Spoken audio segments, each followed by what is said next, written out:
ഇന്നിപ്പോൾ മുഖ്യധാരാ മാധ്യമങ്ങളിൽ ആരും തന്നെയും എല്ലാവർക്കും സ്വാഭാവികമായിട്ടും വർഗപരമായി ഇടതുപക്ഷത്തോട് CPM-നോട് ശത്രുതയുണ്ടാകുമെന്ന കാര്യത്തിൽ എനിക്കും തർക്കമൊന്നുമില്ല. കാരണം ആ പറയുന്ന ഇവരുടെ തീട്ടൂരൊന്നും നോക്കി പോവുകയല്ല ഇന്നത്തെ കാലഘട്ടത്തിൽ ചെയ്യേണ്ടത് എന്ന വ്യക്തിപരമായ അഭിപ്രായം ഉള്ളതാണ്. നിങ്ങളുടെ കയ്യിൽ സാമൂഹ്യ മാധ്യമങ്ങളുണ്ട്. ഇപ്പൊ നിങ്ങളൊക്കെ ഓരോ ബ്രോഡ്കാസ്റ്ററാണ്, അറിയാമോ? നിങ്ങളൊക്കെ ഓരോ ബ്രോഡ്കാസ്റ്ററാണ്. മുമ്പ് 1996 ഏഷ്യാനെറ്റ് എന്ന് പറയുന്ന മാധ്യമ സ്ഥാപനം എനിക്ക് വേണമായിരുന്നു, എനിക്കൊരു മാധ്യമ പ്രവർത്തകനാകാൻ. ഇന്ന് നിങ്ങൾക്കോ എനിക്കോ ഒരു ടെലിവിഷൻ ചാനലിന്റെയും വേണ്ട. ഞാൻ നേരത്തെ പറഞ്ഞല്ലോ, ഒരു സോഷ്യൽ മീഡിയ പ്ലാറ്റ്ഫോമിന്റെ, ട്വിറ്റർ എന്ന് പറയുന്ന സോഷ്യൽ മീഡിയ പ്ലാറ്റ്ഫോമിന്റെ വില എന്ന് പറയുന്നത് 3,74,000 കോടിയാണ്. നിങ്ങൾക്ക് ഇൻസ്റ്റാഗ്രാമിന്റെയോ അല്ലെങ്കിൽ ഫേസ്ബുക്കിന്റെയോ ഒന്നും അല്ലെങ്കിൽ വാട്സാപ്പിന്റെയോ ഒന്നും വില നിശ്ചയിക്കാൻ പോലും കഴിയില്ല. അത്രയും വലിയ മാധ്യമ സ്ഥാപനങ്ങൾ നമുക്ക് ഉപയോഗിക്കാൻ വേണ്ടി ഇവിടെ കിടക്കുമ്പോൾ നമ്മൾ എന്തിനാണ് ഈ പറയുന്ന 50-100 കോടിയുടെ മലയാള മനോരമയിലും മാതൃഭൂമിയിലും ഏഷ്യാനെറ്റിലും പോകുന്നത്? നമുക്ക് ഈ മാധ്യമങ്ങൾ ഉപയോഗിച്ചൂടെ? നിങ്ങൾ എന്താ ഉപയോഗിക്കാത്ത? ഞാൻ എന്താ ഉപയോഗിക്കാത്ത? കുഴപ്പം എന്റെയാണ്, നിങ്ങളുടെയാണ്. നമ്മുടെ കയ്യിൽ മാധ്യമങ്ങളുണ്ട്, നമ്മുടെ കയ്യിൽ രാഷ്ട്രീയ വിചാരമുണ്ട്. നമ്മൾ എന്തേ അത് ഉപയോഗിക്കുന്നില്ല? നമ്മൾ എന്തിന് ഈ വർഗീയതയില്, ഈ ജീർണതയില് ഇങ്ങനെ ആ ജീർണതയ്ക്കൊപ്പം നിൽക്കുന്ന മാധ്യമങ്ങളെ പഴിച്ചുകൊണ്ടേയിരിക്കണം, പരിദേവനം പറഞ്ഞുകൊണ്ടേയിരിക്കണം? ആ പരിദേവനം തെറ്റാണ്. അത് മുന്നോട്ട് കൊണ്ടുപോവുകയല്ല ചെയ്യേണ്ടത്. കോൺഗ്രസിലെ ജീർണതയെ കുറിച്ച് നല്ല ബോധ്യമുണ്ടല്ലോ നിങ്ങൾക്ക്. ഏത് മാധ്യമത്തിൽ നിന്നാണ് ആ ജീർണതയെ കുറിച്ചുള്ള ബോധ്യം ഉണ്ടായിട്ടുള്ളത്? നിങ്ങൾ നേരിട്ട് കണ്ണുകൊണ്ട് കണ്ടതുകൊണ്ട്, ഒരു മാധ്യമവും പറഞ്ഞറിയിച്ചല്ല. തത്സമയം ടെലിവിഷനുകൾ ഇങ്ങനെ സമൂഹത്തിൽ പ്രവർത്തിക്കുന്നത് കൊണ്ടാണ്. പണ്ട് ഞാൻ പറയുമായിരുന്നു, 1996 ഞങ്ങള് തിരുവനന്തപുരത്ത് സെക്രട്ടേറിയറ്റിന്റെ മുമ്പിൽ കൊണ്ടുപോയി ഏഷ്യാനെറ്റിന്റെ ഒരു ക്യാമറ വെച്ചാൽ ഒരു 50 പേര് ചുറ്റും കൂടും. എന്തിനാണെന്നറിയാമോ? ഇവിടെ എന്തോ ഷൂട്ടിംഗ് നടക്കുന്നുണ്ടെന്ന് വിചാരിച്ചു. ഇവിടെ ഈ താനൂരിലെ ഈ ജംഗ്ഷനിൽ കൊണ്ടുവന്നിട്ട് 50 ക്യാമറ വെച്ചാൽ ഒരാളും ഒന്നും നോക്കാൻ പോകുന്നില്ല. കാരണം ചുറ്റും ക്യാമറയാണ്. കേരള അണ്ടർ ക്യാമറ സർവൈലൻസ് എന്നായിരുന്നു. കോൺഗ്രസിലെ ജീർണതയൊക്കെ അങ്ങനെയല്ലേ പുറത്തു വന്നത്? പുതുപ്പള്ളി നിയമസഭാ ഉപതെരഞ്ഞെടുപ്പിന്റെ സമയത്ത് സുധാകരൻ മൈക്ക് അങ്ങോട്ട് വലിക്കുന്നു, വി.ഡി. സതീശൻ മൈക്ക് ഇങ്ങോട്ട് വലിക്കുന്നു, അങ്ങോട്ട് വലിക്കുന്നു, ഇങ്ങോട്ട് വലിക്കുന്നു. ഒരു ഘട്ടത്തിലെ വി.ഡി. സതീശൻ എല്ലാ മൈക്കും ഒന്ന് ദൂരെ വലിച്ചെറിഞ്ഞിട്ട് സുധാകരനോട് എന്നാ പിന്നെ നിങ്ങൾ പറ എന്ന് പറയാണ്. ഇതാണെന്നറിയാമോ? പുതുപ്പള്ളി നിയമസഭാ ഉപതെരഞ്ഞെടുപ്പിൽ ജയിച്ചതിന്റെ ക്രെഡിറ്റ് ഏറ്റെടുക്കാൻ വേണ്ടിയിട്ട് ഒരു പാർട്ടി നേതാവും വേറൊരു പാർട്ടി നേതാവും തമ്മിലുള്ള മത്സരം, പാർലമെന്ററി പാർട്ടി നേതാവും KPC പ്രസിഡന്റും തമ്മിലുള്ള മത്സരം. നാണം വേണ്ടോ? അപ്പോൾ സുധാകരനോടൊരു ചോദ്യം, ഒരു മാധ്യമ പ്രവർത്തക, ഇംഗ്ലീഷ് മാധ്യമ പ്രവർത്തക, സുധാകരന് വയസ്സായല്ലോ പാവം, സുധാകരൻ കേട്ടില്ല, ഒരു നീണ്ട ഇംഗ്ലീഷ് ചോദ്യം. സുധാകരൻ ആ ചോദ്യത്തിന്റെ ട്രാൻസ്ലേഷന് വേണ്ടി വി.ഡി. സതീശന്റെ മുഖത്തേക്ക് നോക്കുക. പ്രസിഡന്റിനോടാണ്. പ്രസിഡന്റ് എന്ന് വെച്ചാൽ തർജ്ജമ ചെയ്ത് കൊടുക്കില്ല എന്നാണ്. സ്പർദ്ധയാണെന്നേ, പരസ്പര വിശ്വാസക്കുറവ്, നാണക്കേട്. അടുത്ത ഘട്ടം, സുധാകരൻ ഇങ്ങനെ പത്രസമ്മേളനത്തിന് കാത്തിക്കുന്നു. വനിതാ നേതാക്കളുണ്ട് അപ്പുറത്തും ഇപ്പുറത്തും. ക്യാമറ പ്രവർത്തിക്കുന്നു, മൈക്കുണ്ട്. സുധാകരൻ ചോദിക്കുന്നു വി.ഡി. സതീശൻ എവിടെ ചോദിക്കുന്നു. വി.ഡി. സതീശൻ എവിടെയെന്ന് ചോദിച്ചപ്പോൾ വി.ഡി. സതീശൻ വന്നിട്ടില്ല എന്ന് കേൾക്കുന്നു. ഉടനെ സുധാകരൻ കൂട്ടിയ ഒരു പ്രയോഗം. പാർലമെന്ററി പാർട്ടി നേതാവിനെ KPCC പ്രസിഡന്റ് ക്യാമറയ്ക്ക് മുമ്പില്, മൈക്കിന് മുമ്പില് കൂട്ടിയിട്ടാണ് വിളിക്കുന്നതെങ്കിൽ അവര് കർട്ടന് മുമ്പിൽ എന്തായിരിക്കും വിളിക്കുന്നത്? മാധ്യമ മേഖലയെ വളരെ പ്രതീക്ഷയോടുകൂടിയാണ് രാജ്യം ഉറ്റുനോക്കിയിട്ടുള്ളത്. സ്വാതന്ത്ര്യാനന്തര ഇന്ത്യയിൽ നമുക്ക് എല്ലാവർക്കും അറിയാവുന്നതുപോലെ ജനാധിപത്യ ഉള്ളടക്കമുള്ള മതേതര സ്വഭാവമുള്ള ഒരു മാധ്യമ ആവാസ വ്യവസ്ഥ രാജ്യത്ത് നിലകൊണ്ടിരുന്നു. അടിയന്തരാവസ്ഥ കാലഘട്ടത്തിൽ കുനിയാൻ പറഞ്ഞപ്പോ ഇഴഞ്ഞു എന്നുള്ള അപഖ്യാതി മാധ്യമങ്ങളെ സംബന്ധിച്ചിടത്തോളം ഉണ്ട്. അത്തരത്തിലുള്ള അപഭ്രംശങ്ങൾ ചരിത്രത്തിൽ ഉണ്ടായിട്ടുണ്ട്. പക്ഷെ അടിയന്തരാവസ്ഥ കാലഘട്ടത്തിന് ശേഷം അടിയന്തരാവസ്ഥയുടെ പാഠം കൂടി ഉൾക്കൊണ്ടായിരുന്നു ഇന്ത്യയിലെ മാധ്യമങ്ങൾ മുന്നോട്ട് പോയിക്കൊണ്ടിരുന്നത്. 1990-കളിൽ വിദ്യാഭ്യാസം പൂർത്തിയാക്കിയിട്ടുള്ള ഒരു വിദ്യാർത്ഥി എന്നുള്ള നിലയിൽ ഞാനൊരു രാഷ്ട്രീയ കുടുംബത്തിൽ നിന്ന് വന്നയാളാണ്. വിദ്യാർത്ഥി രാഷ്ട്രീയത്തിൽ വളരെ സജീവമായി പ്രവർത്തിച്ചിട്ടുള്ള ആളാണ്. എന്നെ സംബന്ധിച്ചിടത്തോളം വലതുകാലെടുക്കുന്നത് വെക്കുന്ന പോലെ സ്വാഭാവികമായിരുന്നു രാഷ്ട്രീയ പ്രവേശം എന്ന് പറയുന്നത്. പക്ഷേ മുഷ്ടി ചുരുട്ടി മുദ്രാവാക്യം വിളിക്കുന്നതിനേക്കാൾ നെഞ്ചിൽ ചേർത്ത് പിടിച്ച് പറയുന്ന സത്യം, നെഞ്ചിൽ ചേർത്ത് പിടിച്ച മൈക്കിൽ പറയുന്ന സത്യമാണ് വിപ്ലവം എന്ന് കരുതിയിട്ടുള്ള ഒരാളാണ് ഞാൻ. അതിന് കാരണങ്ങളുണ്ട്. കാരണം ആ നിലയിൽ, ആ ഘട്ടത്തിലാണ് സാറ്റലൈറ്റ് ടെലിവിഷൻ ചാനലുകളുടെയൊക്കെ ഉദയം ഉണ്ടാകുന്നത്. എൻ്റെ മുന്നിൽ ധിഷണാശാലിയായിട്ടുള്ള ശശികുമാർ, പ്രണോയ് റോയ്, അപ്പൻ മേനോൻ, അങ്ങനെ നിരവധി ഉദാഹരണങ്ങൾ ഉണ്ടായിരുന്നു. ഒരു ഘട്ടം വരെ അത് ശരിയുമായിരുന്നു. പക്ഷേ സമാന്തരമായി തന്നെ ചുരുക്കി പറഞ്ഞാൽ, ചരിത്രത്തിലേക്ക് പോകുമ്പോൾ ചുരുക്കി പറയണമല്ലോ, മൻമോഹൻ സിംഗിന്റെ നേതൃത്വത്തിൽ ഉദാരവൽക്കരണം ഉണ്ടാകുന്നു. ഉദാരവൽക്കരണം ഉണ്ടായപ്പോൾ തന്നെ, അതായത് കോർപ്പറേറ്റുകൾക്ക് വലിയ തോതിൽ ഇടം കിട്ടിയ ഘട്ടത്തിൽ തന്നെ മാധ്യമങ്ങളെ കോർപ്പറേറ്റുകൾ ഏറ്റെടുത്ത് കഴിഞ്ഞിരുന്നു. കോർപ്പറേറ്റ് കോൺഗ്ലോമറേറ്റിന്റെ ഭാഗമായി മാധ്യമങ്ങൾ മാറിക്കഴിഞ്ഞിരിക്കുന്നു. ഭരണാധികാരികളുമായി വിലപേശുന്ന ഘട്ടത്തിൽ മാധ്യമങ്ങൾ ഒരു ഇടനിലക്കാരായി വർത്തിച്ചു. അപ്പോഴും മാധ്യമ സ്ഥാപനങ്ങൾ, പ്രത്യേകിച്ച് എഡിറ്റോറിയലുകൾ, ഓരോ മാധ്യമ സ്ഥാപനത്തിന്റെയും എഡിറ്റോറിയൽ നിലനിർത്തിയിരുന്നു. തങ്ങൾക്ക് അധികാരികളെ വിമർശിച്ചുകൊണ്ട് മാത്രമേ ഒരു മാധ്യമ സ്ഥാപനം എന്നുള്ള നിലയിൽ മുന്നോട്ട് പോകാനാകൂ എന്ന് കോർപ്പറേറ്റുകളെ ബോധ്യപ്പെടുത്തുകയും ഒരു പരിധിവരെ ആ നിലയിലുള്ള വിമർശനം തുടരുകയും ചെയ്തിരുന്നു. അന്വേഷണാത്മക മാധ്യമ പ്രവർത്തനമൊക്കെ ആ ഘട്ടത്തിൽ തുടർന്നിരുന്നു. കോൺഗ്രസിന്റെ നേതൃത്വത്തിലുള്ള സഖ്യകക്ഷി സർക്കാരുകളിലും പിന്നീട് വന്നിട്ടുള്ള UPA സർക്കാരുകളുടെ കാലഘട്ടത്തിലൊക്കെ അങ്ങനെ തന്നെയായിരുന്നു ഉണ്ടായിരുന്നത്. പക്ഷെ 2014 നരേന്ദ്രമോദി അധികാരത്തിലേറിയതിനു ശേഷം ചങ്ങാത്ത മുതലാളിത്തത്തിലേക്ക് വന്നു.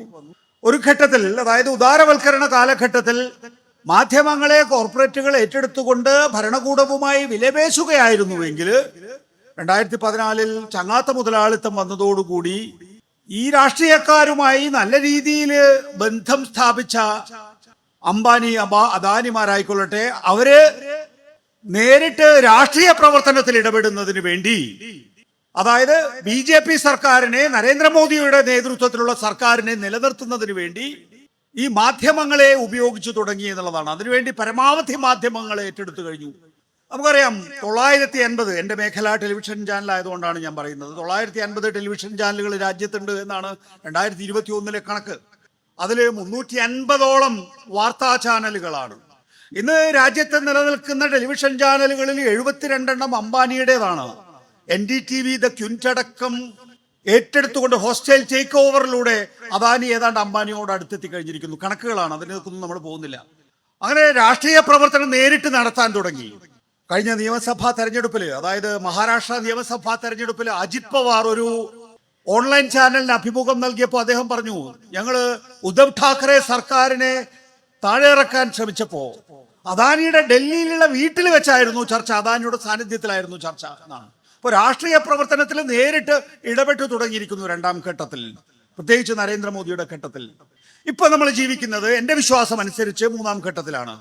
ഈ 3-ാം ഘട്ടത്തിൽ നമ്മൾ ആദ്യം നമുക്ക് അമേരിക്കയിലേക്ക് പോകാം. ഇലോൺ മസ്ക്, അവിടെ ഡൊണാൾഡ് ട്രംപ് ഇലക്ഷനിൽ മത്സരിക്കുന്നു. വളരെ നേരിയ വ്യത്യാസം മാത്രമേ ഉള്ളൂ ഡെമോക്രാറ്റിക് സ്ഥാനാർത്ഥിയുമായിട്ട്. ഇലോൺ മസ്കിന്റെ പിന്തുണ അവിടെ ഡൊണാൾഡ് ട്രംപിന്റെ വളരെ നിർണായകമായിരുന്നു. ഇലോൺ മസ്ക് 2021 ട്വിറ്റർ എന്ന ഒരു മൈക്രോ ബ്ലോഗർ സാമൂഹ്യ മാധ്യമ സ്ഥാപനം ഏറ്റെടുക്കുന്നുണ്ട്. $44 ബില്യൺ എന്ന് വെച്ചാൽ $4400 കോടി, $3,74,000 കോടി രൂപയ്ക്ക്. ട്വിറ്ററിന് അത്രയൊന്നും വിലയുണ്ടായിരുന്നില്ല എന്ന് നമുക്കറിയാം, അത് പെരുപ്പിച്ച കണക്കായിരുന്നു. പക്ഷേ ആ ഘട്ടത്തിൽ ഇലോൺ മസ്കിനെ ട്വിറ്റർ ആവശ്യമായിരുന്നു. ട്വിറ്റർ ഏറ്റെടുക്കുന്നു, എക്സ് എന്ന് പുനർനാമകരണം ചെയ്യുന്നു. ഇന്നും അമേരിക്കയിൽ കേസുണ്ട് ആ നിലയിൽ പെരുപ്പിച്ച വില അങ്ങനെ ഒരു മാധ്യമ സ്ഥാപനം വാങ്ങിയതിന്. ഇലോൺ മസ്ക് വെറുതെ വാങ്ങിയതല്ല. ഇലോൺ മസ്ക് എന്ന് ട്വിറ്റർ ഏറ്റെടുത്തോ 70% മൂല്യമാണ് ട്വിറ്ററിൻ്റെത് നഷ്ടപ്പെട്ടത്. ആലോചിച്ച് നോക്കണം, ഒരു ലോകത്തിലെ ഏറ്റവും വലിയ മുതലാളി 3,74,000 കോടി രൂപയ്ക്ക് എടുക്കുന്നു. എടുത്ത ഉടൻ തന്നെ 70% മൂല്യം ട്വിറ്ററിന് നഷ്ടപ്പെടുന്നു എന്നുള്ളത്. അപ്പോ വിപണിക്ക് വേണ്ടിയായിരുന്നില്ല, ഒരു മാർക്കറ്റ് സൃഷ്ടിക്കുന്നതിന് വേണ്ടിയായിരുന്നില്ല ഇലോൺ മസ്ക് അത് ഏറ്റെടുത്തിരുന്നത്. ഇലോൺ മസ്ക് ഡൊണാൾഡ് ട്രംപിന്റെ തെരഞ്ഞെടുപ്പ് പ്രചാരണ യോഗങ്ങളിലെ താരപ്രചാരകനായി മാറി. എന്നിട്ടും ആള് വരുന്നില്ല എന്ന് കണ്ടപ്പോൾ ഇലോൺ മസ്ക് എന്ത് ചെയ്തു? ഈ തെരഞ്ഞെടുപ്പ് പ്രചാരണത്തിന് കൂടുന്ന ആളുകളിൽ ഒരാളെ നറുക്കെടുത്ത് $1 മില്യൺ അവർക്ക് കൊടുക്കുകയാണ്. അപ്പോ കമലാ ഹാരിസിനോട് പൊതുയോഗങ്ങളില്, തെരഞ്ഞെടുപ്പ് പ്രചാരണ യോഗങ്ങളില് കിടപിടിക്കാൻ കഴിയാത്ത അവസ്ഥയിൽ നിൽക്കുന്ന ഡൊണാൾഡ് ട്രംപിനെ ഇലോൺ മസ്ക് സഹായിക്കുന്നത്, ഒന്ന് ട്വിറ്റർ ഉപയോഗിച്ച്, രണ്ട് തന്റെ സമ്പത്ത് ഉപയോഗിച്ച് വരുന്നവരിൽ ഒരാൾക്ക് നറുക്കെടുത്ത് $1 ദശലക്ഷം നൽകാൻ തീരുമാനിക്കുന്നു. ഡൊണാൾഡ് ട്രംപ് ചെറിയ വ്യത്യാസത്തിൽ കൈച്ചലാവുന്നത് നമ്മൾ കണ്ടതാണ്. ഇന്നിപ്പോ ഡൊണാൾഡ് ട്രംപ് ഭരണകൂടത്തിൽ നിർണായകമായ പങ്കാളിത്തമാണ് ഇലോൺ മസ്ക് വഹിക്കുന്നത്. എന്താ? അവിടുത്തെ ഭരണ പരിഷ്കരണ സമിതിയുടെ അധ്യക്ഷനായിട്ട് ഇലോൺ മസ്ക്, അമേരിക്ക ഫസ്റ്റ് എന്ന ഡൊണാൾഡ് ട്രംപിന്റെ പദ്ധതിയുടെ മുന്നണി പോരാളിയായി ഇലോൺ മസ്ക് മാറിക്കഴിഞ്ഞിരിക്കുന്നു. ഇവിടെ അദാനി, നമുക്കറിയാം, മുന്ദ്ര തുറമുഖത്തിന്റെ കാര്യത്തിലൊക്കെ നമ്മൾ കേട്ടതാണ്. 6476 ഹെക്ടർ ഭൂമി ഗുജറാത്ത് മുഖ്യമന്ത്രി ആയിരിക്കുന്ന സമയത്ത് തന്നെ കൈമാറുന്നു. 1 രൂപ മുതൽ 32 വരെയാണ് ഒരു സ്ക്വയർ മീറ്ററിന് അന്ന് അദാനിക്ക് സംസ്ഥാന സർക്കാർ വിലയിട്ടതെങ്കിലും മറ്റ് വ്യവസായികൾക്ക് 900 മുതൽ 1000 രൂപ വരെയായിരുന്നു. അത് എക്കണോമിക്, അത് മറ്റൊരു ടെലിവിഷൻ ചാനലോ മറ്റൊരു മാധ്യമ സ്ഥാപനവും ആ ഘട്ടത്തിൽ റിപ്പോർട്ട് ചെയ്യുന്നില്ല. കാരണം എന്താ, അദാനിയോട് മത്സരിക്കുകയാണ് ഈ മോദി കൂറിൽ മറ്റ് മാധ്യമങ്ങൾ. അപ്പൊ പിന്നെ സ്വാഭാവികമായും മാധ്യമങ്ങളുടെ ക്യാമറ അവിടെ അടയും എന്ന് നമുക്കറിയാം.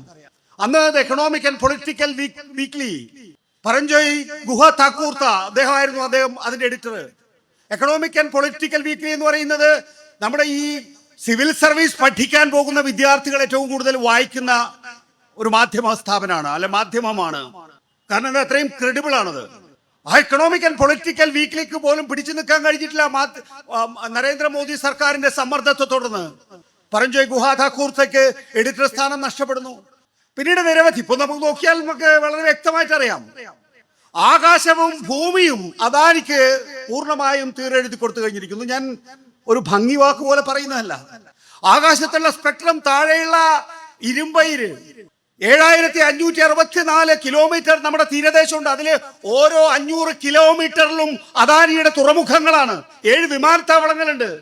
മുൻകാലങ്ങളിലെ ഈ നഷ്ടത്തിലോടുന്ന പൊതുമേഖലാ സ്ഥാപനങ്ങളാണ് വിട്ടുകൊടുത്തിട്ടുള്ളതെങ്കിൽ ഇപ്പോ ആ കാലഘട്ടമൊക്കെ പോയി. നഷ്ടത്തിലോടുന്നത് നഷ്ടത്തിലല്ലാത്തതായി പിന്നീട് ഏതും സ്വകാര്യ കമ്പനികൾ നടത്തട്ടെ. ഗവൺമെന്റ്, സർക്കാർ ഈ കച്ചവടത്തിൽ, ബിസിനസ്സിൽ ഏർപ്പെടേണ്ടതില്ല എന്നുള്ള ഒരു വിലയിരുത്തലിലേക്ക് കാര്യങ്ങൾ എത്തുകയും ഇപ്പോൾ എല്ലാം പറിച്ചു വെക്കുകയും ചെയ്യുകയാണ്. അത് കിട്ടുന്നത് മുഴുവൻ ഇവർക്ക് എന്നറിയാം. എന്ന് വെച്ചാൽ ഇവരാണ് ഈ രാജ്യത്തെ പല കാര്യങ്ങളും നിയന്ത്രിക്കാൻ അവരെ ഏൽപ്പിച്ചിരിക്കുന്നത്. നമുക്കിപ്പോ ഏകാധിപതികൾക്കൊരു പ്രത്യേകതയുണ്ട്. ഏകാധിപതികളുടെ പ്രത്യേകത എന്താ പറയാമോ? അവർക്ക് മനസ്സിലാകുന്ന ഒരു ആവാസ വ്യവസ്ഥ അവരുണ്ടാക്കി വെക്കും. ആ ആവാസ വ്യവസ്ഥയിൽ മാത്രമേ അവർക്ക് ഭരിക്കാൻ കഴിയുള്ളൂ. അവർക്കൊരു സ്വതന്ത്രമായിട്ടുള്ള ജുഡീഷ്യറി സാധ്യമല്ല. അവർക്ക് ഒരു സ്വതന്ത്രമായിട്ടുള്ള ലെജിസ്ലേച്ചർ സാധ്യമല്ല. സ്വതന്ത്രമായിട്ടുള്ള ഒരു മാധ്യമ ആവാസ വ്യവസ്ഥ സാധ്യമല്ല. അപ്പൊ അതെല്ലാം നിയന്ത്രിക്കാൻ വേണ്ടി ഇവിടെ രാഹുൽ ഗാന്ധി, ഞാൻ ടെലിവിഷനിൽ ഇരിക്കുന്ന കാലഘട്ടത്തിലാണ്, രാഹുൽ ഗാന്ധിയെ ഗുജറാത്ത് ഹൈക്കോടതി ശിക്ഷിച്ചപ്പോ, പിന്നെ മേൽക്കോടതിയായിട്ട് ഒരൊറ്റ കോടതിയേ ഉള്ളൂ, സുപ്രീം കോടതി. രാഹുൽ ഗാന്ധിയെ ഗുജറാത്ത് ഹൈക്കോടതി ശിക്ഷിച്ചപ്പോ AICC ജനറൽ സെക്രട്ടറി ആയിട്ടുള്ള KC വേണുഗോപാല് മലയാളികളുടെ മൈക്കിന് മുമ്പിൽ വന്ന് പറയാണ്, അദാനി ഇത്ര വലിയ ആളാണ് എന്ന് ഞാൻ വിചാരിച്ചില്ല. എന്ന് വെച്ചാൽ എന്താണ്, അദാനിയാണ് ജുഡീഷ്യറിയെ സ്വാധീനിച്ചിട്ട് ഇങ്ങനെ ഒരു വിധിന്യായം പുറപ്പെടുവിക്കാൻ കാരണം എന്ന് AICCയുടെ നേതൃത്വം തന്നെ കരുതുകയാണ് എന്നുള്ളതാണ് അവസ്ഥ. ഇന്ന് നമുക്കറിയാം, ജുഡീഷ്യൽ സ്ഥാപനങ്ങളെ പൂർണ്ണമായും സ്വാധീനിച്ചുകൊണ്ടാണ് ഇന്ന് രാഷ്ട്രീയമായിട്ടുള്ള തീരുമാനങ്ങളിലേക്ക് പോലും എത്തുന്നത്. അതിലേക്ക് വരുന്നതിന് മുമ്പ്, ഇനി അദാനിയുടെ കാര്യം പറഞ്ഞ് പൂർത്തിയാക്കുന്നതിന് മുമ്പ്, യഥാർത്ഥത്തിൽ ഈ മുൻകാലങ്ങളിൽ നമ്മൾ കോളനി വാഴ്ച എന്ന് കേട്ടിട്ടുണ്ടല്ലോ. അത് ബ്രിട്ടീഷ് കോളനി വാഴ്ച കാലഘട്ടത്തിൽ എങ്ങനെയാണോ ഈസ്റ്റ് ഇന്ത്യ കമ്പനി രാജ്യം ഭരിച്ചത്, സമാനമായ വിധത്തിലാണ്. ഈയിടെ അമേരിക്കൻ കോടതിയിൽ നിന്ന് അദാനിക്കൊരു വാറണ്ട് വന്നു. അദാനിക്കെതിരെ ഒരു കേസ് വരിക. ഞാൻ പാർലമെന്റ് ഒരു ഘട്ടത്തിൽ കവർ ചെയ്തിട്ടുള്ള ആളാണ്. സാധാരണഗതിയിൽ പാർലമെന്റിലൊക്കെ നടക്കുന്ന ചർച്ചകൾക്കൊരു ഗൗരവം ഉണ്ടായിരുന്നു. അമേരിക്കൻ കോടതിയിൽ നിന്ന് വാറണ്ട് വന്ന സമയത്ത് ഇന്ത്യൻ പാർലമെന്റ് സ്തംഭിപ്പിക്കുകയാണ് BJP. എന്താ പറയുന്നതെന്ന് അറിയാമോ? ഇന്ത്യൻ സമ്പദ് വ്യവസ്ഥയെ അട്ടിമറിക്കാൻ വേണ്ടി അമേരിക്കൻ ഡീപ് സ്റ്റേറ്റ് ജോർജ് സോറോസുമായി ചേർന്ന് പ്രവർത്തിക്കുന്നു എന്നാണ് പറയുന്നത്. അതായത് അദാനിക്കെതിരെ ഒരു കേസ് എടുക്കുമ്പോൾ ഇന്ത്യൻ സമ്പദ് വ്യവസ്ഥയെ അട്ടിമറിക്കുന്നതിന് വേണ്ടി അമേരിക്കൻ ഡീപ് സ്റ്റേറ്റ് ജോർജ് സോറോസുമായി ചേർന്ന് പ്രവർത്തിക്കുന്നു എന്ന് പറയാൻ ഇന്ത്യൻ പാർലമെന്റിൽ BJP കഴിയും. തുടർച്ചയായ ദിവസങ്ങൾ അവരെ പാർലമെന്റ് നടപടികൾ സ്തംഭിപ്പിക്കുകയാണ്. എന്ന് വെച്ചാൽ ഇന്ത്യൻ എക്കണോമി എന്ന് പറയുന്നത് അദാനി ആയിക്കഴിഞ്ഞിരിക്കുന്നു. ശരിയാണ്, അവർ പറയുന്ന കാര്യം ശരിയാണ്. കാരണം ഇന്ത്യൻ എക്കോണമി മുഴുവൻ ഇപ്പോ അദാനിയുടെ കയ്യിലാണുള്ളത്. അദാനി അട്ടിമറിച്ചാൽ ഇന്ത്യൻ സമ്പദ് വ്യവസ്ഥ അട്ടിമറിയൂ എന്ന് BJP പറയാതെ പറയുകയാണ്. അത് പാർലമെന്റിൽ പറയുകയാണ്. അങ്ങനെ ഒരു നീക്കം അമേരിക്കക്കുണ്ട്, അമേരിക്കൻ ഡീപ് സ്റ്റേറ്റിനുണ്ട് എന്ന് പറയാണ്. രാഷ്ട്രീയം എങ്ങനെയാണ് നിശ്ചയിക്കപ്പെടുന്നത്? ഈ ലോക്സഭാ തെരഞ്ഞെടുപ്പ് നമുക്കറിയാം. 2014 ലോക്സഭാ തെരഞ്ഞെടുപ്പ് മേം ചായ് വാലാ ഹൂം എന്നായിരുന്നു BJPയുടെ മുദ്രാവാക്യം. അന്ന് കോൺഗ്രസിന്റെ മണിശങ്കർ അയ്യർ പറഞ്ഞു, ഈ നീച്ച് ആദ്മിയെ, ഇയാൾക്ക് എങ്ങനെയാണ് രാജ്യം ഭരിക്കാൻ സാധിക്കുക? അത് മണിശങ്കർ അയ്യർ സ്വമേധയാ പറഞ്ഞതാണോ അതോ BJP പറയിപ്പിച്ചതാണോ എന്ന് നമുക്കറിയില്ല. ഏതായാലും BJP അതിന്റെ ചുവട് പിടിച്ച് മേ ചായ്വാലാ ഹൂം എന്ന് പറയുന്ന ഒരു മുദ്രാവാക്യം ഉയർത്തുന്നു. സാധാരണക്കാരിൽ സാധാരണക്കാരനായ ആളിന് ഇന്ത്യൻ പ്രധാനമന്ത്രിയാകാൻ കഴിയും എന്നുള്ള പ്രചരണം വലിയ തോതിൽ വന്നു. കാരണം അതിനു മുമ്പ് 2009-2014 കാലഘട്ടത്തില് RSSന്റെ നേതൃത്വത്തില് വലിയ തോതിലുള്ള ഒരു പ്രചരണ കോലാഹലം തന്നെ രാജ്യമെങ്ങും ഉണ്ടായിരുന്നു. എന്താണ്? ഇന്ത്യ അഗെയിൻസ്റ്റ് കറപ്ഷൻ, അന്നാ ഹസാരെയുടെ നിരാഹാര സമരം, രാജ്യമെങ്ങും അഴിമതിക്കെതിരായിട്ടുള്ള വലിയ കുരിശുദ്ധം തന്നെ നടക്കുന്നു. ആ ഘട്ടത്തിലാണ് നരേന്ദ്രമോദി അവതരിക്കുന്നത്. നരേന്ദ്രമോദി ഒരു പുതിയ മുഖത്തോടുകൂടി മെയിൻ ചായ്വാലാ ഹൂം എന്ന മുദ്രാവാക്യത്തിൽ വരുന്നു. രാജ്യം തരിച്ചു നിൽക്കുന്നു.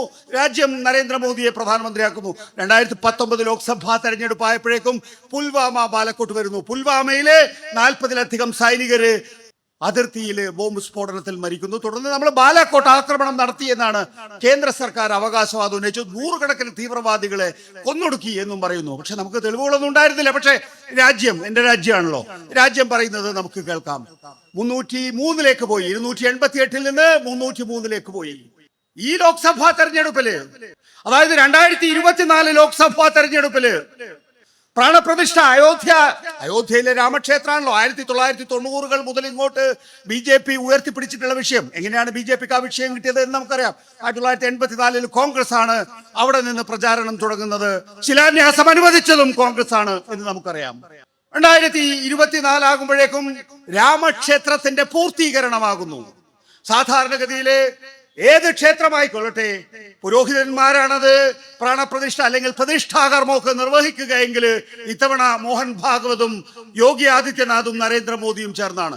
നോക്കൂ, വളരെ നേരത്തെ പ്ലാൻ ചെയ്തായിരുന്നു. നമുക്കറിയാം 2014 മെയിൻ ചായ്വാലാ ഹൂം ആണെങ്കിൽ, 2019 പുൽവാമ ബാലക്കോട്ട് ആണെങ്കിൽ, 2024 കാര്യങ്ങൾ തീരുമാനിച്ചിരുന്നു. അത് പ്രാണപ്രതിഷ്ഠയായിരിക്കും. കാരണം എന്താ? രാമക്ഷേത്രത്തിന്റെ പ്രാണപ്രതിഷ്ഠ നരേന്ദ്രമോദി നിർവഹിക്കുന്നു. അത് ലോകമെങ്ങുമുള്ള ടെലിവിഷൻ ചാനലുകളിൽ കാണുന്നു. അങ്ങനെ ഹിന്ദു രാഷ്ട്രത്തിന്റെ പൂർത്തീകരണമായി കഴിഞ്ഞിരിക്കുന്നു എന്ന പ്രചരണം 2025 നമുക്ക് നടന്നു നീങ്ങാം. ഹിന്ദു രാഷ്ട്രത്തിന് വേണ്ടി ഇതായിരുന്നു പ്രചരണം. ഒരു സംശയം ഉണ്ടായിരുന്നില്ല BJPയെ സംബന്ധിച്ചിടത്തോളം. പക്ഷെ ചില താളപ്പിഴകൾ വന്നു. അത് അഹങ്കാരത്തിൽ നിന്നുള്ള താളപ്പിഴകളായിരുന്നു. അഹങ്കാരത്തിൽ നിന്നുള്ള താഴെപ്പുഴ അന്നത്തെ പാർലമെന്റ് കണ്ടവർക്കറിയാം. ഞങ്ങൾ 400-ലധികം സീറ്റ് നേടാൻ പോകുന്നു. കാരണം എന്താ? പ്രാണപ്രതിഷ്ഠയിലൂടെ ഒരു ഹിന്ദു വികാരം ആഞ്ഞടിക്കുന്നു. മോദി തരംഗം ഉണ്ടാകുന്നു. ആ തരംഗത്തിലൂടെ ഇന്ത്യയിലെ 400-ലധികം സീറ്റുകൾ, 3-2 സീറ്റുകൾ നേടി BJP അധികാരത്തിൽ വരുന്നു. പക്ഷേ ഇന്ത്യയിലെ നിരക്ഷരകക്ഷികളായിട്ടുള്ള, മുന്നോട്ട് പോകാൻ വഴിയില്ലാത്ത ആളുകളാണല്ലോ ഈ രാജ്യത്തെ ഭൂരിഭാഗം പേരും. അവർ നോക്കിയപ്പോ 272 മതി അധികാരത്തിലെത്താൻ. പിന്നെ എന്തിനാണ് നരേന്ദ്രമോദി 400-ലധികം സീറ്റുകൾ ചോദിക്കുന്നത്? അവര് കണ്ടു ഈ ഭരണഘടന മാറ്റുന്നതിന് വേണ്ടിയിട്ടാണ്, ഈ രാജ്യത്തെ സംവരണം എടുത്തു കളയുന്നതിന് വേണ്ടിയിട്ടാണ്. അങ്ങനെയാണ് 303 നിന്ന് 240 പോയത്. നോക്കൂ, ഇത്തരം കാര്യങ്ങള് ജനങ്ങൾ മനസ്സിലാക്കുന്നു, വോട്ടർമാർ മനസ്സിലാക്കുന്നു. അതിന് എന്റെയോ ഏതെങ്കിലും ഒരു മാധ്യമ സ്ഥാപനത്തിന്റെയോ ഒന്നും ഒരു തീട്ടൂരവും ഇന്ത്യൻ ജനതയ്ക്ക് ആവശ്യമില്ല. അവർ കടയിൽ പോയി സാധനങ്ങളുടെ വില ചോദിക്കുമ്പോ, മണ്ണെണ്ണയുടെ വില ചോദിക്കുമ്പോ, ഗോതമ്പിന്റെ വില ചോദിക്കുമ്പോ അവൻ ഒരു കമ്മ്യൂണിക്കേഷന് അവൻ ലഭിക്കുന്നുണ്ട്. ആ കമ്മ്യൂണിക്കേഷനിലൂടെയാണ് അവന്റെ വിളവിൽക്കുമ്പോ, അവന്റെ കൃഷിയിടങ്ങൾ സംരക്ഷിക്കാൻ നോക്കുമ്പോ അവനൊരു സന്ദേശം ലഭിക്കുന്നുണ്ട്. ആ സന്ദേശത്തിലൂടെയാണ് അവൻ 2024 ലോക്സഭാ തെരഞ്ഞെടുപ്പിൽ വോട്ട് ചെയ്തിട്ടുള്ളത്. ഇതാരാ പറഞ്ഞു തരേണ്ടത്? ഇത് മാധ്യമങ്ങളാണ് പറഞ്ഞു തരേണ്ടത്. മാധ്യമങ്ങൾ പറഞ്ഞു തരുന്നുണ്ടോ? ഏറ്റവും അടുത്ത 2 കാര്യങ്ങൾ ഞാൻ ചൂണ്ടിക്കാണിക്കാം. ഭരണഘടനയിൽ നിന്ന് മതേതരത്വവും സോഷ്യലിസവും നീക്കം ചെയ്യണം എന്ന് ആവശ്യപ്പെട്ട് സുപ്രീം കോടതിയെ സമീപിച്ചത് ഏറ്റവും ഉന്നതരായിട്ടുള്ള 2 BJPക്കാരാണ്. നമ്മുടെ മാധ്യമങ്ങൾ എന്ന് വെച്ചാൽ, ഞാൻ ഈ പറയുന്ന മാധ്യമങ്ങൾ എന്ന് പറയുമ്പോൾ ഞാൻ അതിനകത്ത് ഭാഗഭാക്കാണ് കേട്ടോ. ഞാൻ മാറി നിന്നുകൊണ്ടല്ല പറയുന്നത്. ഞാൻ അടക്കമുള്ള മാധ്യമങ്ങൾ ഇന്ത്യൻ ഭരണഘടനയിൽ നിന്ന് മതേതരത്വവും സോഷ്യലിസവും എടുത്തു കളയണമെന്ന് BJPയുടെ ഏറ്റവും ഉയർന്ന നേതാക്കൾ സുപ്രീം കോടതിയിൽ ഹർജിയിലൂടെ ആവശ്യപ്പെട്ടത് നമ്മൾ എപ്പോഴാണ് അറിഞ്ഞത്? വിധിന്യായം വന്നപ്പോ മാധ്യമങ്ങൾക്ക് ധൈര്യം. അത് BJPയുടെ നേതാക്കൾ സുപ്രീം കോടതിയിൽ ഉയർത്തി എന്ന് പറയാൻ മാധ്യമങ്ങൾ ഭയപ്പെട്ടു. അതേസമയം കോടതി വിധി വന്നപ്പോ, കോടതി വിധി റിപ്പോർട്ട് ചെയ്യാലോ, ഒന്നും ചെയ്യാൻ കഴിയില്ലല്ലോ. കോടതി വിധിയിലൂടെയാണ് വാർത്തയായിട്ട് നമ്മുടെ മുന്നിൽ വന്നത്. ശേഖർ കുമാർ യാദവ് അലഹബാദ് ഹൈക്കോടതി ജഡ്ജിയാണ്. ഈ അലഹബാദ് ഹൈക്കോടതി മുൻകാലങ്ങളിൽ ഒരിക്കൽ പറഞ്ഞിട്ടുണ്ട്, പശു ഓക്സിജൻ ശ്വസിക്കുകയും ഓക്സിജൻ പുറത്തേക്ക് വിടുകയും ചെയ്യുന്ന ഏക ജീവിയാണ് എന്ന്. അന്ന് പലരും അയാളെ കളിയാക്കുകയോ അല്ലെങ്കിൽ അയാൾ ഒരു വിഡ്ഢിയാണ് എന്ന് പറയുകയോ ഒക്കെ ചെയ്തു. പക്ഷെ അയാൾ ഇപ്പൊ വീണ്ടും രംഗപ്രവേശം ചെയ്തിരിക്കുന്നു. ഭൂരിപക്ഷ തീരുമാന പ്രകാരമാണ് രാജ്യം മുന്നോട്ട് പോകേണ്ടത് എന്ന്. നോക്കൂ, ഒരു ഹൈക്കോടതി ജഡ്ജിക്ക് പിഴവ് പറ്റാം. അയാള് വർഗീയവാദിയാകാം, അല്ലെങ്കിൽ അയാള് ഒരു ഹിന്ദുത്വവാദിയാകാം. അയാളെ പിടിച്ച് പുറത്തു കളഞ്ഞാൽ മതി. പക്ഷെ അതല്ല സംഭവിച്ചിരിക്കുന്നത്. അയാൾ പറഞ്ഞത് ശരിയാണ് എന്നും അയാളെ വേട്ടയാടാൻ ശ്രമിക്കുകയാണ് എന്നും പറഞ്ഞത് ഈ ഹൈക്കോടതി നിലനിൽക്കുന്ന ഉത്തർപ്രദേശിലെ മുഖ്യമന്ത്രി യോഗി ആദിത്യനാഥാണ്. അപ്പോ അയാളുടെ വാക്കുകളല്ല പുറത്തു വരുന്നത്.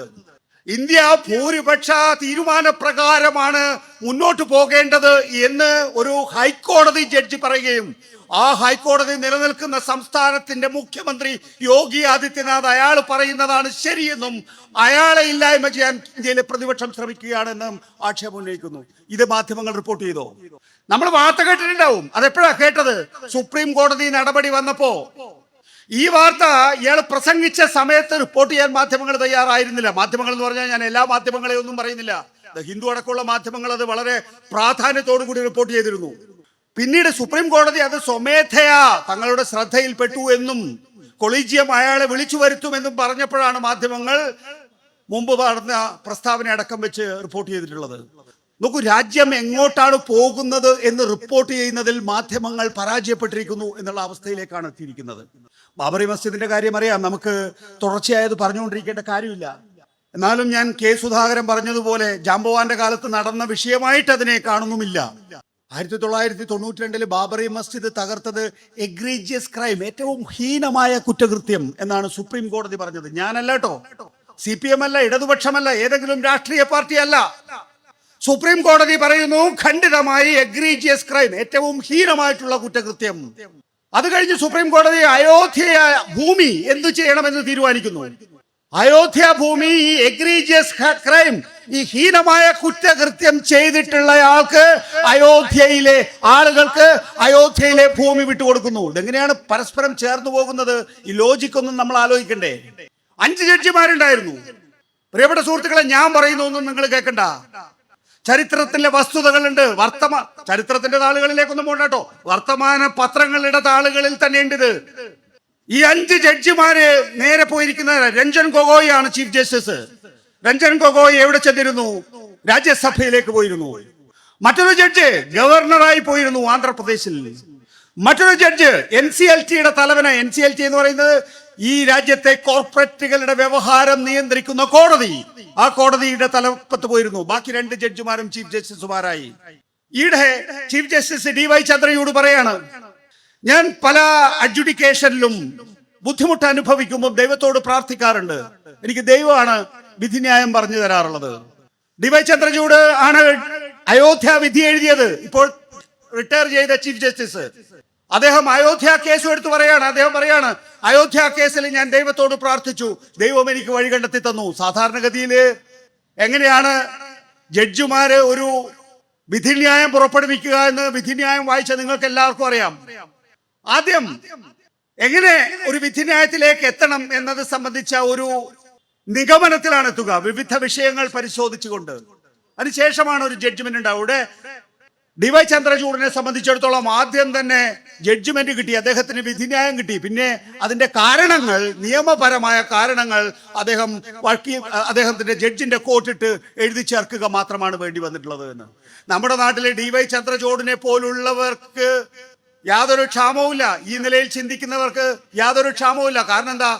നമ്മുടെ പ്രധാനമന്ത്രി നരേന്ദ്രമോദി തന്നെ നമ്മളോട് പറയാണ്, എന്റെ അമ്മ മരിക്കുന്നത് വരെ ഞാൻ വിചാരിച്ചിരുന്നത് ഞാൻ ജൈവശാസ്ത്രപരമായി ഉണ്ടായതാണ്. എന്ന് വെച്ചാൽ അമ്മയുടെ ഗർഭപാത്രത്തിൽ നിന്നാണ് ഞാൻ വന്നത്, എന്നെ അമ്മ പ്രസവിച്ചതാണ് എന്നാണ് ഞാൻ കരുതിയത്. ഇപ്പൊ എനിക്ക് മനസ്സിലായി എന്നെ ദൈവം നേരിട്ട് അയച്ചതാണ്. നോക്കൂ, ഈ 10 വർഷക്കാലം കൊണ്ട് അങ്ങനെ വിശ്വസിപ്പിക്കുന്ന ഒരു ജനതയെ നരേന്ദ്രമോദിയും BJP-യും സംഘപരിവാറും ഉണ്ടാക്കിയെടുത്തിരിക്കുന്നു എന്നുള്ളതാണ്. അപ്പൊ DY ചന്ദ്രചൂഡിനെ പോലുള്ളവർക്ക് പറയാൻ സാധിക്കും, ഞാൻ പ്രാർത്ഥിച്ചിട്ടാണ് എനിക്ക് വിധിന്യായം കിട്ടുന്നത് എന്ന്.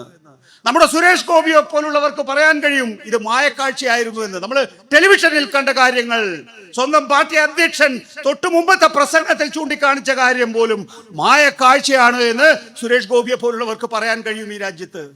അയോധ്യയോടുകൂടി അവസാനിക്കട്ടെ. പലരും കരുതിയിട്ടുണ്ടാകും, നമ്മളിൽ ചിലരെങ്കിലും വളരെ നിഷ്കളങ്കരായി കരുതിയിട്ടുണ്ടാകും, ഇനി അയോധ്യയിൽ രാമക്ഷേത്രം പണിയാൻ അനുവദിച്ചതുകൂടെ രാജ്യത്ത് വലിയ തോതിൽ സമാധാനം ഉണ്ടാവുകയാണ്. കാരണം 1949 മുതൽ കോൺഗ്രസ് ഉണ്ടാക്കിയ പ്രശ്നമാണല്ലോ ഇത്.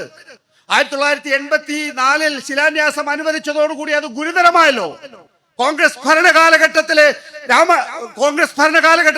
ബാബറി മസ്ജിദ് തകർന്നപ്പോ കോൺഗ്രസ് സർക്കാർ നോക്കി നിന്നതുകൊണ്ടാണല്ലോ പ്രശ്നം പറ്റിയത്. അതുകൊണ്ട് ഇനിയെങ്കിലും സമാധാനം ഉണ്ടാവുമെങ്കിൽ സമാധാനം ഉണ്ടാകട്ടെ എന്ന് ചിലപ്പോൾ നിഷ്കളങ്കരായ ആളുകൾ വിചാരിച്ചിട്ടുണ്ടാവും. പക്ഷേ അവരുടെ നിഷ്കളങ്കത ഇപ്പൊ ഇവിടെ പോയി.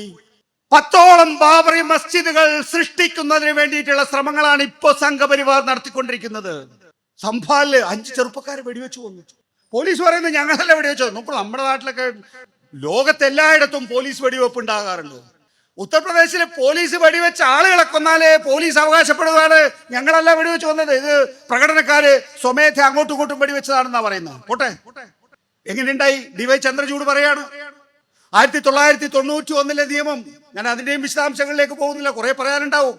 1991 പ്ലേസ് ഓഫ് വർഷിപ്പ് ആക്ട്, അത് നിലവിലുള്ള ക്ഷേത്രങ്ങൾക്ക്, നിലവിലുള്ള ദേവാലയങ്ങൾക്ക് ബാധകമാകില്ല എന്ന്. അതിന്റെ അടിസ്ഥാനത്തിലാണ് 10ഓളം പള്ളികൾക്ക് അടിയിലേക്ക് ക്യാമറ പോകുന്ന അവസ്ഥ ഇപ്പൊ വന്നിരിക്കുന്നത്. ഈ ക്യാമറ പോയിട്ടൊന്നും ഒരു കാര്യമില്ല കേട്ടോ. കാരണം ബാബറി മസ്ജിദിന്റെ അടിയിലും ഇതേ ആർക്കിയോളജിക്കൽ സർവേ ഓഫ് ഇന്ത്യയുടെ ക്യാമറ പോയതാണ്. ആർക്കിയോളജിക്കൽ സർവേ ഖണ്ഡിതമായി കണ്ടിട്ടില്ല ബാബറി മസ്ജിദിന്റെ താഴെ ഒരു ഹിന്ദു ക്ഷേത്രം ഉണ്ടായിരുന്നു എന്ന്. ബാബറി മസ്ജിദിന്റെ താഴെ ഉണ്ടായിട്ടുള്ള സ്ട്രക്ചർ ജൈനമതത്തിൻ്റെതാകാം, ബുദ്ധമതത്തിൻ്റെതാകാം, അല്ലെങ്കിൽ വേറെ ഏതെങ്കിലും കെട്ടിടത്തിൻ്റെതാകാം, അല്ലെങ്കിൽ ബാബറി മസ്ജിദ് എന്ന ആ പള്ളിയുടെ തന്നെ ഭാഗമാകാം. സുപ്രീം കോടതി കണ്ണടച്ചു അവിടെ. എനിക്ക് വിമർശിക്കാം സുപ്രീം കോടതിയെ. ഈ രാജ്യത്തിന്റെ നീതിന്യായ വ്യവസ്ഥയ്ക്ക് പിഴവ് പറ്റിയാൽ അത് തെറ്റാണ് എന്ന് പറയാൻ നമ്മൾ തയ്യാറാകണം പൗരന്മാർ. അപ്പോ ക്യാമറ ഇനിയിപ്പോ ബാബറി മസ്ജിദിന്റെ അടുത്തേക്ക് പോയി ബാബറി മസ്ജിദിന്റെ അടിയിൽ കണ്ടിട്ടുള്ള സ്ട്രക്ചർ ഹിന്ദു ക്ഷേത്രമാണെന്ന് അനുമാനിക്കാൻ സുപ്രീം കോടതിക്ക് കഴിഞ്ഞുവെങ്കിൽ, ശാസ്ത്ര നിരീക്ഷണങ്ങളെ മറികടന്നുകൊണ്ട് ഹിന്ദു ക്ഷേത്രമാണ് എന്ന് അനുമാനിക്കാൻ സുപ്രീം കോടതിക്ക് കഴിഞ്ഞുവെങ്കിൽ 10ഓളം പള്ളികളിലും സമാനമായ വിധത്തിൽ സാധിക്കുമെങ്കിൽ ഈ രാജ്യത്തെ വികേന്ദ്രീകൃതമായിട്ടുള്ള കലാപങ്ങൾ അഴിച്ചുവിടാനാണ് സംഘപരിവാർ ശ്രമിച്ചുകൊണ്ടിരിക്കുന്നത്. രാമക്ഷേത്രം കൊണ്ടൊന്നും ആകുന്നില്ല എന്ന് 2024 കണ്ടതല്ലേ. 2029 തെരഞ്ഞെടുപ്പ് നടത്താൻ BJPക്ക് എന്തായാലും വേണ്ടി വരും. കാരണം കേവല ഭൂരിപക്ഷം ഇല്ല. കേവല ഭൂരിപക്ഷവും 3-2 ഭൂരിപക്ഷം ഉണ്ടായിരുന്നെങ്കിൽ ചിലപ്പോ 2029 തെരഞ്ഞെടുപ്പ് നടത്താതെ കഴിച്ചിലാകാമായിരുന്നു. പക്ഷെ തെരഞ്ഞെടുപ്പ് വേണ്ടി വരുമെന്ന് 240 ബോധ്യമായി കഴിഞ്ഞിരിക്കുന്നു. നോക്കൂ, ഞാൻ അതാ നേരത്തെ പറഞ്ഞത്, ഈ കാര്യങ്ങൾ നമ്മുടെ മുന്നിലേക്ക് എത്തുക സാധാരണഗതിയിൽ സാമ്പ്രദായിക മാധ്യമങ്ങളിലൂടെയാണ്. പക്ഷേ ഭരണഘടനയിലെ മതേതരത്വത്തെക്കുറിച്ച്, ഭരണഘടനയിലെ സോഷ്യലിസത്തെ കുറിച്ചുള്ള തിരുത്തലുകൾ വേണമെന്ന് ആവശ്യപ്പെട്ട് സുപ്രീം കോടതിയിലെ BJPയുടെ ഏറ്റവും ഉന്നതരായ നേതാക്കൾ പോയപ്പോ അത് റിപ്പോർട്ട് ചെയ്യാൻ ഭയപ്പെട്ട മാധ്യമങ്ങൾ പിന്നീട് കോടതി വാർത്തയായി മാറിയപ്പോഴാണ് അത് റിപ്പോർട്ട് ചെയ്യുന്നത്. ശേഖർ കുമാർ യാദവ് ഭൂരിപക്ഷ തീരുമാനപ്രകാരമാണ് രാജ്യം ഭരിക്കപ്പെടേണ്ടത് എന്ന് പറഞ്ഞപ്പോ ആ കോടതിയിൽ നിലനിൽക്കുന്ന സംസ്ഥാനത്തെ മുഖ്യമന്ത്രി യോഗി ആദിത്യനാഥ് ശരിയാണെന്ന് പറഞ്ഞപ്പോ മാധ്യമങ്ങൾ ഭയപ്പെട്ടു. പിന്നീട് സുപ്രീം കോടതി നടപടിയെടുത്തപ്പോ മാധ്യമങ്ങൾ അത് നടപടി വാർത്തയാക്കി റിപ്പോർട്ട് ചെയ്തു. നോക്കൂ, ഇത് വളരെ ലളിതമായിട്ടാണ് കാര്യങ്ങൾ. ഞാൻ എപ്പോഴും പറയുന്ന ഒരു കാര്യമുണ്ട്, കുടത്തിലെ തവള. ഒരു കുടത്തിലെ തവളയെ പിടിച്ചിട്ട് നമ്മൾ ആ കുടം ചൂടാക്കിക്കൊണ്ടിരുന്നു കഴിഞ്ഞാൽ പതുക്കെ പതുക്കെ ആ കുടം ചൂടായിക്കൊണ്ടിരിക്കും. തവള അറിയില്ല ഞാൻ വെന്ത് ചാവാൻ പോവുകയാണ് എന്ന്. പക്ഷെ ഒരു തിളച്ച വെള്ളത്തിലേക്ക് തവളയെ ഇട്ടാലുണ്ടല്ലോ, ആ തവള പുറത്തേക്ക് ചാടാൻ ശ്രമിക്കും, അല്ലെങ്കിൽ ചാടും. നമ്മളെ ഇപ്പോ പതുക്കെ പതുക്കെ നമ്മളെ വേവിച്ചുകൊണ്ടിരിക്കുകയാണ്. നമ്മൾ അറിയുന്നില്ല പല കാര്യങ്ങളും. 2002 ഗുജറാത്ത് കലാപം നേരിട്ട് റിപ്പോർട്ട് ചെയ്യാൻ പോയിട്ടുള്ള ഒരാളാണ് ഞാൻ. ആ സംസ്ഥാനം 2ആയി വിഭജിക്കപ്പെടുന്നത്. ഇപ്പോ ഒരു വ്യക്തത കുറവ് നമുക്ക് വേണ്ട. മണിപ്പൂരിൽ എന്താണോ ഇന്ന് സംഭവിക്കുന്നത് അത് തന്നെയായിരുന്നു 2002 ഗുജറാത്ത് കലാപ കാലഘട്ടത്തിൽ സംഭവിച്ചിട്ടുള്ളത്. 1998 BJPയുടെ സംഘടനാ ജനറൽ സെക്രട്ടറി ആയിട്ട് ആരെത്തുന്നു? നരേന്ദ്രമോദി എത്തുന്നു. നരേന്ദ്രമോദിയെ സംബന്ധിച്ചിടത്തോളം നമ്മളൊക്കെ BJP ആഫീസിൽ BJP ബീറ്റ് ചെയ്യാൻ പോകുന്ന സമയത്ത് എല്ലാ ദിവസവും കാണുന്ന ആളാണ് നരേന്ദ്രമോദി. കാരണം വാർത്താ സമ്മേളനങ്ങൾ സംഘടിപ്പിക്കുന്നത്, ഡെയിലി ബ്രീഫിംഗ് ഉണ്ടല്ലോ, നിത്യേനയുള്ള വാർത്താ സമ്മേളനങ്ങൾ ഉണ്ടല്ലോ, ആ നിത്യേനയുള്ള വാർത്താ സമ്മേളനങ്ങൾ സംഘടിപ്പിക്കേണ്ട ആളാണ്. അതുകൊണ്ട് നമുക്ക് എല്ലാ ദിവസവും കാണുകയും വർത്തമാനം പറയാൻ കഴിയുന്ന ആളാണ് നരേന്ദ്രമോദി എന്ന് പറയുന്നത്. നമ്മൾ BJP ആഫീസിലേക്ക് പോകുമ്പോൾ നരേന്ദ്രമോദിയെ ലാളിച്ചുകൊണ്ടാണ് അകത്തേക്ക് പോവുക. ഒരു ഘട്ടത്തില് ഗുജറാത്തിലെ കച്ച് ഭൂകമ്പം ഉണ്ടാകുന്നു, ഗുജറാത്ത് തകരുന്നു. ഗുജറാത്തിലെ കച്ച് ഭൂകമ്പത്തെ തുടർന്ന് രക്ഷാപ്രവർത്തനം നടത്താൻ കഴിയുന്നില്ല, ദുരിതാശ്വാസ പ്രവർത്തനം നടത്താൻ കഴിയുന്നില്ല, പുനരധിവാസ പ്രവർത്തനം നടത്താൻ കഴിയുന്നില്ല. ആ കാലഘട്ടത്തിൽ രാജ്യത്ത് ആകെ കുറച്ച് BJP സർക്കാരുകളെ ഉണ്ടായിരുന്നുള്ളൂ. അതിൽ പ്രധാനപ്പെട്ട ഒന്നായിരുന്നു ഗുജറാത്ത്. അന്ന് BJPയുടെ തലപ്പത്തുണ്ടായിരുന്ന LK അദ്വാനിയെ സംബന്ധിച്ചിടത്തോളം BJPക്ക് ഗുജറാത്തും നഷ്ടപ്പെടുന്ന സ്ഥിതി ഉണ്ടായി. ആ സമയത്ത് കേശുഭായ് പട്ടേലിനെ LK അദ്വാനി വലിച്ചു താഴെ ഇറക്കുന്നു. എന്നിട്ട് ഗുജറാത്തുകാരനായിട്ടുള്ള നരേന്ദ്രമോദിയോട് പ്രത്യേക വിമാനത്തിൽ അങ്ങോട്ടേക്ക് അയച്ച് മുഖ്യമന്ത്രി സ്ഥാനം ഏറ്റെടുക്കാൻ പറയുന്നു. ഒരു വർഷം നരേന്ദ്രമോദി ഭരിക്കുന്നു. കേശുഭായ് പട്ടേലിന് ചെയ്യാൻ കഴിയുന്നതിലപ്പുറത്തേക്കൊന്നും തനിക്ക് ചെയ്യാൻ കഴിയില്ല എന്ന് നരേന്ദ്രമോദി മനസ്സിലാക്കുന്നു. അതേ തുടർന്ന് ഗോധ്ര ഉണ്ടാകുന്നു, ഗുജറാത്ത് കലാപം ഉണ്ടാകുന്നു. ഗുജറാത്ത് കലാപത്തെ കുറിച്ചുള്ള നരേന്ദ്രമോദിക്കെതിരെ, അമിത്ഷായ്ക്കെതിരെയുള്ള ഏറ്റവും പ്രധാനപ്പെട്ട ആക്ഷേപം എന്താണ്? അവർ കലാപം നടക്കുമ്പോൾ നോക്കി നിന്നു, ഒരു വിഭാഗത്തെ പൂർണ്ണമായും ഉന്മൂലനം ചെയ്യുന്നത് കണ്ടുകൊണ്ടിരുന്നു. അത് ആ കാലഘട്ടത്തിൽ ആക്ഷേപമായിരുന്നു, വെറും കേസുകളായിരുന്നു എങ്കിൽ ഇപ്പോ അമിത്ഷാ തന്നെ വ്യക്തമാക്കുന്നു. കണ്ടില്ലേ ഗുജറാത്തില് ഈയിടെ BJPയിൽ നിന്ന് കോൺഗ്രസിലേക്ക് പോയിട്ടുള്ള സന്ദീപ് വാര്യർ പ്രസംഗിച്ചു. കശ്മീരില് 14,000 എണ്ണത്തിന് ടയർ കഴുത്തിലിട്ടിട്ട് വേവിച്ചു കൊന്നാൽ ഫലമുണ്ടാകും, അതിനുള്ള ഉദാഹരണങ്ങളുണ്ട്, മുൻ അനുഭവങ്ങളുണ്ട് എന്ന്. അത് ഗുജറാത്താണ് ആ മുൻ അനുഭവം. 14,000 എണ്ണത്തിന് ടയറിട്ട് കത്തിക്കുക പോലും, എന്നിട്ട് ടയറിട്ട് കത്തിച്ചു കഴിഞ്ഞാൽ ബാക്കിയുള്ളവർ പഠിച്ചോളുമെന്നാണ്. ഇത് ഈ കേരളത്തിലുള്ള സന്ദീപ് വാര്യരുടെ വായിൽ നിന്നും മാത്രം വന്ന കാര്യമല്ല. ഇത് നേരത്തെ അമിത്ഷായും പറഞ്ഞിട്ടുണ്ട്, ഞങ്ങൾക്ക് അനുഭവമുണ്ട് എങ്ങനെ ആളുകളെ അടിച്ചു നിർത്തണം, നിലക്ക് നിർത്തണം എന്ന്. ഇന്നിപ്പോ മണിപ്പൂരിൽ കലാപം നടക്കുകയാണ്. രണ്ട് രാജ്യങ്ങൾ തമ്മിൽ ഏറ്റുമുട്ടുന്നത് പോലെ അതിശക്തമായിട്ടുള്ള പോരാട്ടം, മിസൈലുകളാണ് അങ്ങോട്ടും ഇങ്ങോട്ടും. സാധാരണഗതിയിൽ നമ്മുടെ നാട്ടില് സാമുദായിക അസ്വാസ്ഥ്യം ഉണ്ടാകാറുണ്ടല്ലേ, കലാപം ഉണ്ടാകാറുണ്ടല്ലേ. ആ കലാപം ഉണ്ടാകുമ്പോ എന്താ പറയുക, പരമാവധി നമ്മൾ കത്തിയെടുക്കും, അല്ലെങ്കിൽ നാടൻ ബോംബെറിയും. ഇവിടെ അതല്ല, മിസൈലുകളാണ്. കുക്കി ഭാഗത്ത് നിന്ന് മിസൈലുകള്, മെയ്തൈ ഭാഗത്ത് നിന്ന് മിസൈലുകള്. നോക്കൂ, 1.5 വർഷക്കാലമായി അവിടെ കലാപം നടന്നുകൊണ്ടിരിക്കുകയാണ്. ആ ഭരണകൂടം ഈ ബീരേൻ സിംഗ് എന്ന് പറയുന്ന തെമ്മാടി ആ സംസ്ഥാനത്ത് ഇടപെടുന്നില്ല. കാരണം അയാളുടെ വംശത്തിന് വേണ്ടി മാത്രം നിൽക്കുകയാണ്. അയാളെ മാറ്റണം എന്ന് ആ സംസ്ഥാനം മുഴുവൻ, രാജ്യം മുഴുവൻ, ലോകം മുഴുവൻ ആവശ്യപ്പെടുന്നു. മാറ്റില്ല. കാരണം എന്താ, ഒരു വംശത്തിന് മേൽ മറ്റൊരു വംശത്തിന്റെ ആധിപത്യമാണ്. ഇപ്പോ അവിടുത്തെ ചീഫ് ജസ്റ്റിസ് ആയിരുന്ന ആള് പുറത്തേക്ക് ഇറങ്ങിയിട്ട് വിരമിച്ചതിന് ശേഷം പറയുന്നു, ഇത് വടക്ക് കിഴക്കൻ സംസ്ഥാനങ്ങളുടെ സംസ്കാരത്തെ തന്നെ ഇല്ലായ്മ ചെയ്യാനുള്ള ഒരു ഗ്രാൻഡ് ഡിസൈൻ ആണോ എന്ന് സംശയമുണ്ട്. ഇതൊന്നും ഞാൻ പറയുന്നില്ല കേട്ടോ. അവിടുത്തെ ചീഫ് ജസ്റ്റിസ്, ആ സംസ്ഥാനത്തെ ചീഫ് ജസ്റ്റിസ് പറയാണ്, വടക്ക് കിഴക്കൻ സംസ്ഥാനങ്ങളിലെ സംസ്കാരത്തെ തന്നെ ഇല്ലായ്മ ചെയ്യാനുള്ള ഗ്രാൻഡ് ഡിസൈൻ ആണോ എന്ന് സംശയമുണ്ടെന്ന്. ഭരണകൂടം ഇടപെടുന്നില്ല, കേന്ദ്ര സർക്കാർ ഇടപെടുന്നില്ല, സംസ്ഥാന സർക്കാർ ഇടപെടുന്നില്ല. സുപ്രീം കോടതി ഇടപെട്ടു. സുപ്രീം കോടതി സ്പെഷ്യൽ ഇൻവെസ്റ്റിഗേഷൻ ടീമിനെ നിയോഗിച്ചു. ഓരോ കേസിലും സ്പെഷ്യൽ ഇൻവെസ്റ്റിഗേഷൻ ടീം സുപ്രീം കോടതിയുടെ ഉത്തരവാദിത്തമാണോ? ഭരണകൂടമല്ലേ അത് ചെയ്യേണ്ടത്. സുപ്രീം കോടതി ജുഡീഷ്യൽ മോണിറ്ററിംഗിന് വേണ്ടി ഗീതാ മിത്തൽ കമ്മീഷൻ ഉണ്ടാക്കി. അത് സാധാരണഗതിയിൽ സാധ്യത. പക്ഷെ ജനങ്ങൾക്ക് നീതിന്യായ വ്യവസ്ഥയിൽ വിശ്വാസത്തിലെടുക്കുന്നതിന് വേണ്ടി, ജനങ്ങൾക്ക് നീതിന്യായ വ്യവസ്ഥയിൽ വിശ്വാസം ഉണ്ടാകുന്നതിന് വേണ്ടിയിട്ട് സുപ്രീം കോടതി ചെയ്ത കാര്യങ്ങൾ, ഇതൊക്കെ ഭരണകൂടങ്ങൾ ചെയ്യേണ്ട കാര്യങ്ങൾ ചെയ്യാണ്. എന്നിട്ടോ നമ്മൾ കേട്ടാ വിശ്വസിക്കില്ല. ഞാൻ നേരത്തെ പറഞ്ഞല്ലോ തവളയുടെ കാര്യം, ഞാനും നിങ്ങളും തവളയാണ് എന്ന് പറഞ്ഞല്ലോ. നോക്കൂ, ഈ കഴിഞ്ഞ 1.5 വർഷക്കാലം മണിപ്പൂര് കത്തി എരിഞ്ഞിട്ട് എന്റെയോ നിന്റെയോ പ്രധാനമന്ത്രി ആ സംസ്ഥാനത്ത് പോയിട്ട് നിങ്ങൾക്ക് എന്താ പറ്റിയത്? നിങ്ങൾ എന്തിനാണ് പരസ്പരം ഏറ്റുമുട്ടുന്നത്? നിങ്ങൾ ആയുധം താഴെ വെക്കൂ, നിങ്ങൾ സമാധാനം കാക്ഷിക്കൂ, നിങ്ങൾ സമാധാനപരമായ ബാക്കി എല്ലാ പ്രശ്നങ്ങളും നമുക്ക് പരിഹരിക്കാം എന്ന് പറയാൻ എന്റെ പ്രധാനമന്ത്രി മണിപ്പൂരിൽ കഴിഞ്ഞ 1.5 വർഷക്കാലമായി പോയിട്ടില്ല. 250-ലധികം പേര് സർക്കാർ കണക്കനുസരിച്ച് മാത്രം മരിച്ചു. 60,000 പേർക്ക് നഷ്ടപ്പെട്ടു വീട്. നിരവധി ആളുകൾ പലായനം ചെയ്തു. ഇപ്പൊ ഏതാണ്ട് 1,00,000-ലധികം ആളുകൾ ഇപ്പോഴും ദുരിതാശ്വാസ ക്യാമ്പുകളിൽ. അവിടെ എന്റെയും നിങ്ങളുടെയും പ്രധാനമന്ത്രി ഒരു ദിവസം ആ സംസ്ഥാനത്ത് പോയിട്ടില്ല എന്ന് പറയുമ്പോൾ ഏത് രാജ്യത്താണ് നമ്മൾ ജീവിക്കുന്നത്? അത്ര ഭയാനകമായ അന്തരീക്ഷത്തിലാണ്. നാളെ കേരളത്തിൽ ഈ നിലയിൽ ഒരു വർഗീയ കലാപം ഉണ്ടായി എന്ന് വിചാരിക്കുക, അല്ലെങ്കിൽ ഈ നിലയിലുള്ള ഒരു വർഗീയ കലാപം ആസൂത്രണം ചെയ്തു എന്ന് വിചാരിക്കുക. നമ്മളെ രക്ഷിക്കാൻ ഒരാളും വരില്ല കേട്ടോ. നമ്മളെ രക്ഷിക്കാൻ ഒരു രാഷ്ട്രീയ നേതൃത്വം ഉണ്ടാവില്ല. ഞാൻ പറയുന്നത് ഈ കേരളത്തിലെ ഇടതുപക്ഷത്തെ കുറിച്ചല്ല. ഒരാളും ഉണ്ടാവില്ല. നമ്മൾ ഒറ്റയ്ക്ക് നേരിടേണ്ടി വരും. കാരണം മണിപ്പൂര് ഡൽഹിയിൽ നിന്ന് കേരളത്തെക്കാൾ അടുത്താണ്. ഈ നരേന്ദ്രമോദി നമ്മുടെ തൃശ്ശൂര് ഇങ്ങേ അറ്റത്തെ കേരളത്തിലുള്ള തൃശ്ശൂർ ജില്ലയില് സുരേഷ് ഗോപിയുടെ മകളുടെ കല്യാണത്തിന് താലി എടുത്തു കൊടുക്കാൻ വന്നിട്ടുണ്ട്.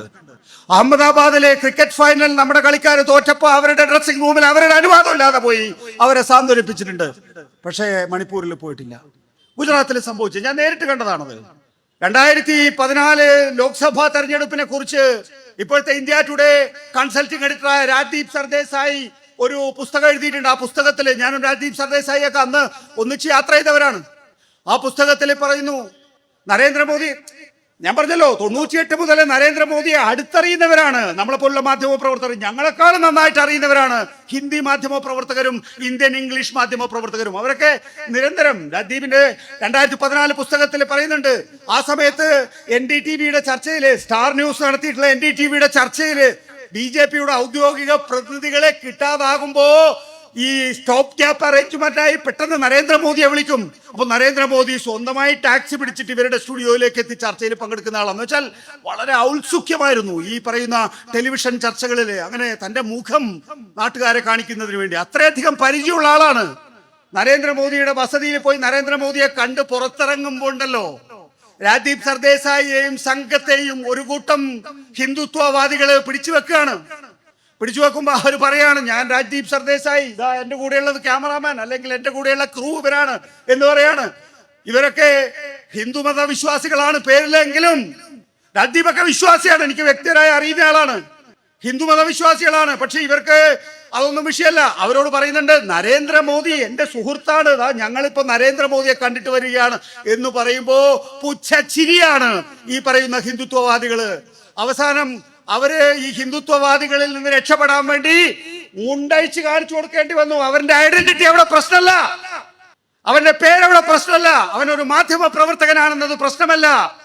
പകരം അവന്റെ മുണ്ടിന്റെ ഉള്ളിൽ കാണുന്ന ഒരു ഒരു ഒരു സിഗ്നേച്ചർ ഉണ്ട്, ആ സിഗ്നേച്ചർ കാണേണ്ടി വരുന്നു എന്നുള്ളതാണ്. അതാണ് ഇന്ത്യ. ആ ഇന്ത്യയാണ് ഇവരെ സൃഷ്ടിച്ചത്. ആ ഘട്ടത്തിലാണ് നമ്മൾ കേൾക്കുന്നത് ടീസ്റ്റ സെതൽവാദിനെ പോലുള്ളവരെ മൊഴി കൊടുക്കുന്നത്. ഗർഭിണികളുടെ ഗർഭത്തിൽ നിന്ന് ഗർഭസ്ഥ ശിശുവിനെ ത്രിശൂലം ഉപയോഗിച്ച് പുറത്തെടുക്കുന്നു എന്ന്, ത്രിശൂലം കുത്തി പുറത്തെടുക്കുന്നു എന്ന് നമുക്കറിയില്ല, കാരണം നമ്മൾ ദൃശ്യങ്ങളിലൂടെ കണ്ടിട്ടില്ല, ഇതൊരു മൊഴിയാ. പക്ഷെ മണിപ്പൂരിൽ നമ്മൾ കണ്ടല്ലോ, 3 പെൺകുട്ടികൾ ഓടുന്ന നഗ്നരായിട്ട്, 3 പെൺകുട്ടികൾ ഓടുകയാണ് നഗ്നരായിട്ട്. അവർ മണൽത്തിട്ടയിൽ ഓടുകയാണ്. കുറെ കഴിയുമ്പോൾ വലിയൊരു സംഘം ആളുകൾ, അക്രമികള് വീഴുകയാണ്. മണൽത്തിട്ടയിലേക്ക് വീഴുമ്പോൾ അവരെ കൂട്ടബലാത്സംഗം ചെയ്ത് അവരെ തീ കൊടുത്തു കൊല്ലുന്നു. നമ്മൾ ദൃശ്യങ്ങളിലൂടെ കണ്ടതല്ലേ അത്. ആ ഘട്ടത്തിലാണ് നരേന്ദ്രമോദി, അതുവരെ മൗനം അവലംബിച്ച നരേന്ദ്രമോദി പാർലമെന്റ് സമ്മേളനം തുടങ്ങുന്നതിന്റെ ദിവസം മാധ്യമങ്ങളോട് സംസാരിക്കുന്നത് കൊണ്ട് ഈ ഒരു അക്രമ സംഭവത്തെ പ്രതികരിച്ച് സംസാരിച്ചത് എന്ന് നമ്മൾ കണ്ടതാണ്. ഈ രാജ്യം അങ്ങനെ എത്തിക്കഴിഞ്ഞിരിക്കുന്നു. ഇനിയിപ്പോൾ വളരെ കുറച്ച് കാര്യങ്ങളെ BJPയെ സംബന്ധിച്ചിടത്തോളം, സംഘപരിവാറിനെ സംബന്ധിച്ചിടത്തോളം ചെയ്യാനുള്ളൂ. ആ ചെയ്യാനിരിക്കുന്ന കാര്യങ്ങൾക്കൊക്കെയുള്ള രാഷ്ട്രീയമായ അജണ്ട തീരുമാനിച്ചു കഴിഞ്ഞിരിക്കുന്നു. അതിനാണ് ഈ 10 പള്ളികൾ ഏറ്റെടുത്തിരിക്കുന്നത്. അജ്മീർ ദർഗ നിങ്ങളൊക്കെ ജീവിതത്തിൽ എപ്പോഴെങ്കിലും വിചാരിച്ചിട്ടുണ്ടോ? എല്ലാ പ്രധാനമന്ത്രിമാരും അധികാരത്തിലേറുമ്പോ ആദ്യം ചെയ്യുന്നത് അജ്മീർ ദർഗയിലേക്ക് ഒരു ഷാൾ കൊടുത്തയക്കുക എന്നുള്ളതാണ്. മതേതര വിശ്വാസികൾ, അത് ഇന്ത്യയിൽ മാത്രമല്ല, ലോകത്തിലെ മതേതര വിശ്വാസികളാകെ ഇന്ത്യയിൽ പോകുന്ന ഒരു ദേവാലയമാണ് അജ്മീർ ദർഗ എന്ന് പറയുന്നത്. അവിടെ ഹിന്ദു മുസ്ലിം ഐക്യമുണ്ട്.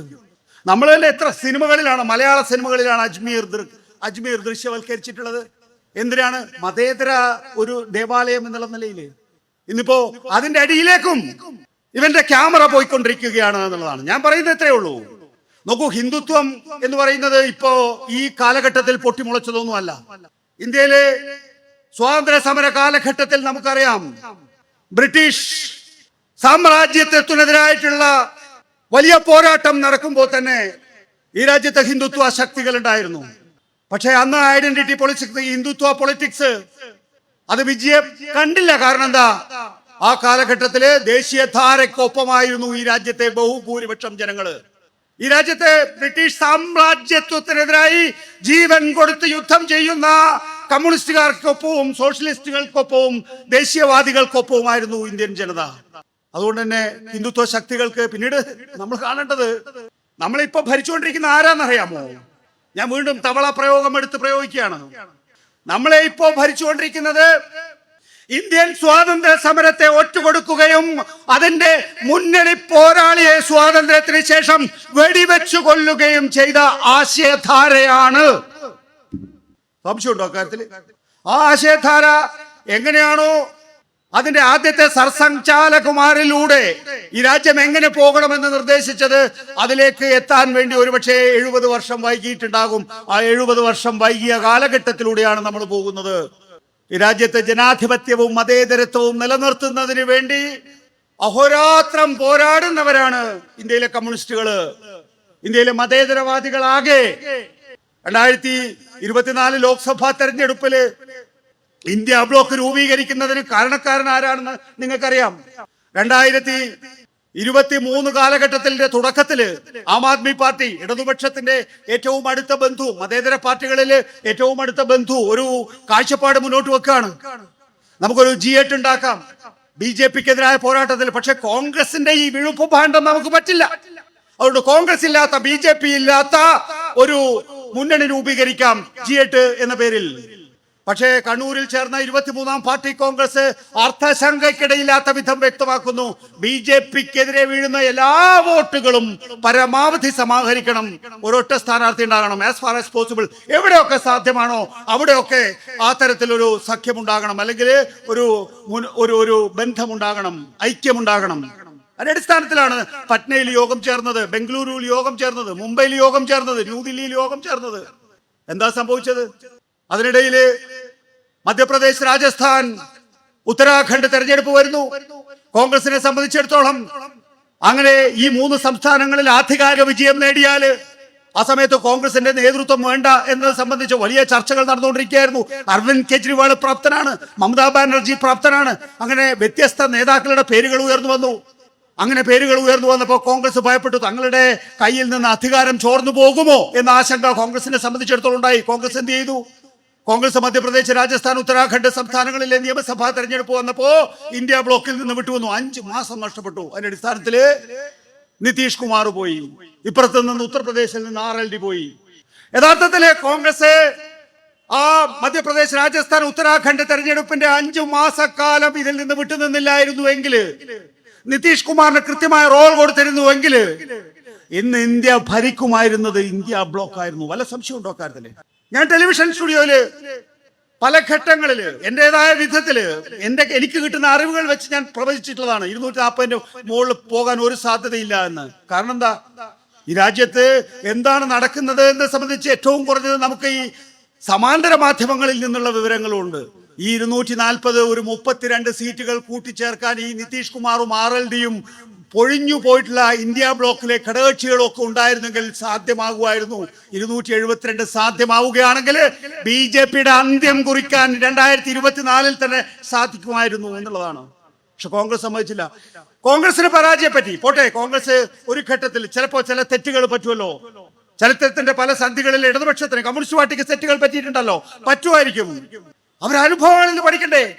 മധ്യപ്രദേശ്, രാജസ്ഥാൻ, മധ്യപ്രദേശ് ഇപ്പൊ വന്ന തെരഞ്ഞെടുപ്പ്, 2024 ലോക്സഭാ തെരഞ്ഞെടുപ്പിന് ശേഷം ഉണ്ടായിട്ടുള്ള നിയമസഭാ തെരഞ്ഞെടുപ്പ്, മഹാരാഷ്ട്രയില്, ഹരിയാനയില്, ജമ്മു കശ്മീരില്, ജാർഖണ്ഡില് ആദ്യം തെരഞ്ഞെടുപ്പ് കടന്നു.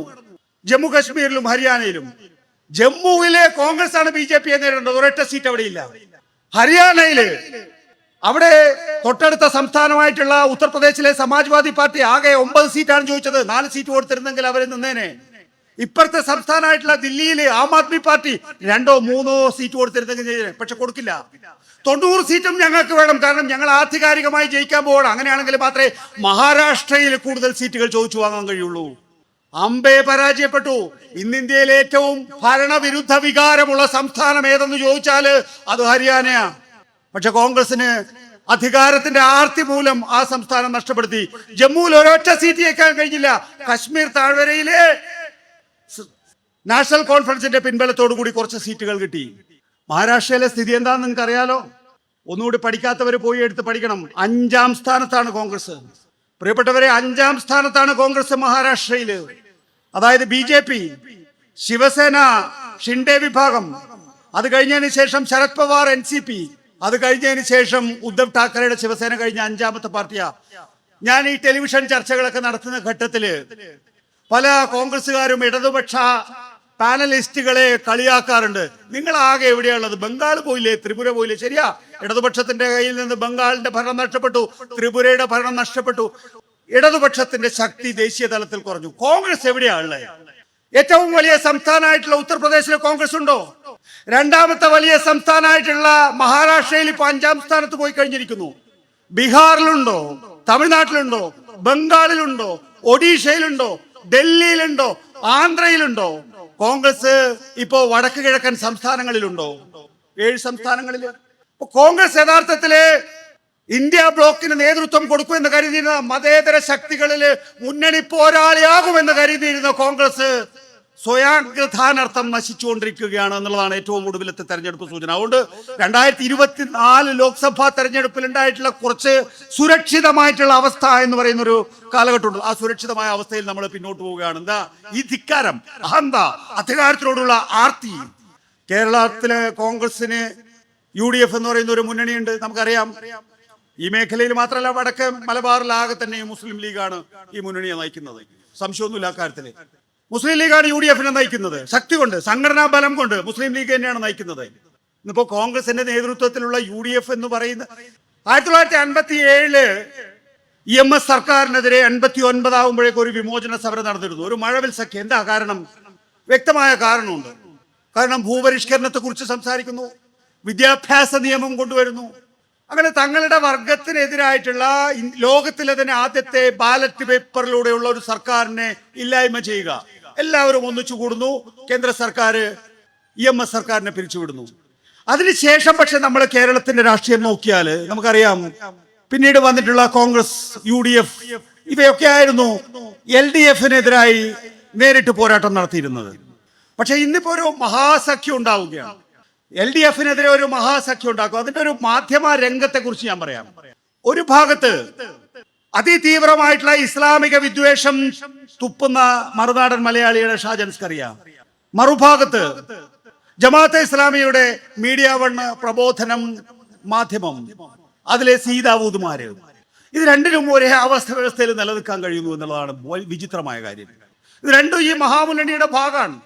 ഒരു ഭാഗത്ത് ഇസ്ലാം വിരോധം തുപ്പുന്നു, മറുഭാഗത്ത് മുസ്ലിം ഫണ്ടമെന്റലിസ്റ്റ്, മുസ്ലിം മതമൗലികവാദവും തീവ്ര നിലപാടുകളും. ഒറ്റ പ്ലാറ്റ്ഫോമിൽ നിൽക്കാൻ പോവുകയാണ്.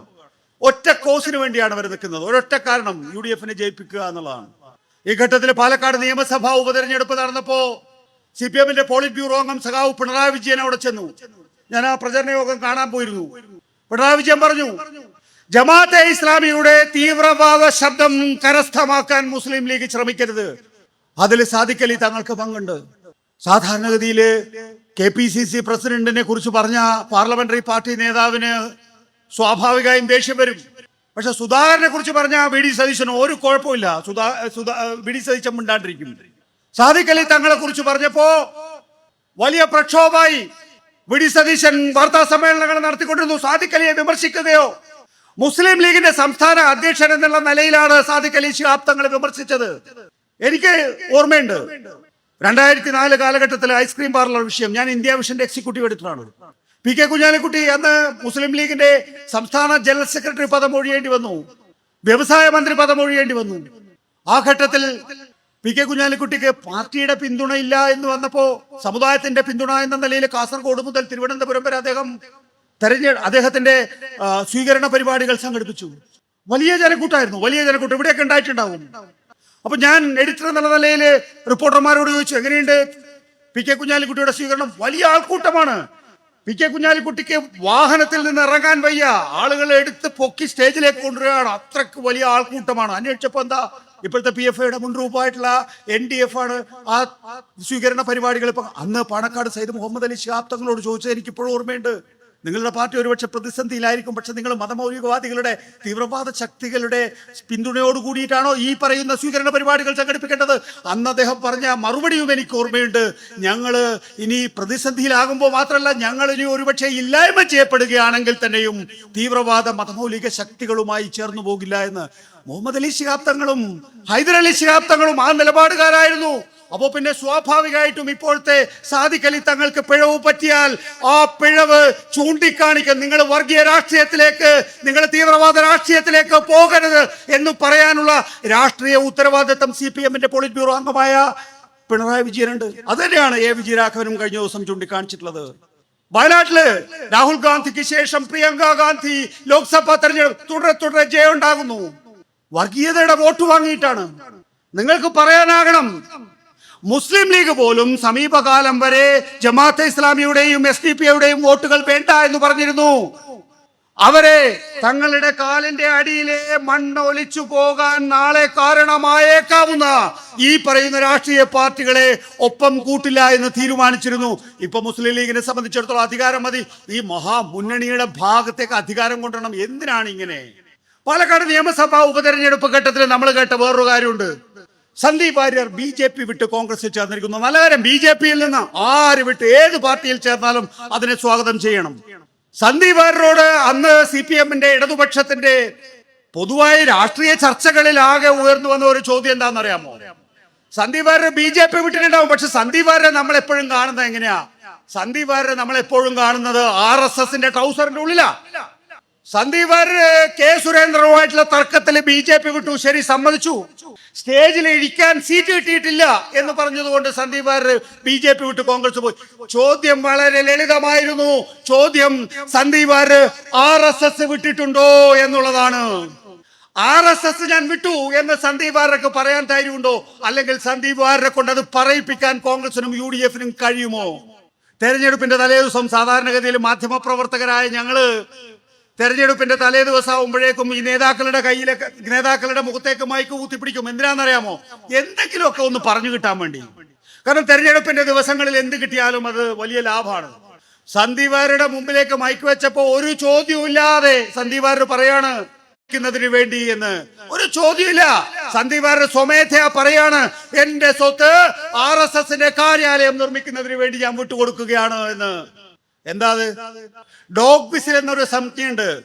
നായകളെ പരിശീലിപ്പിക്കുമ്പോ ഒരു ഡോഗ് വിസിൽ ഉണ്ട്.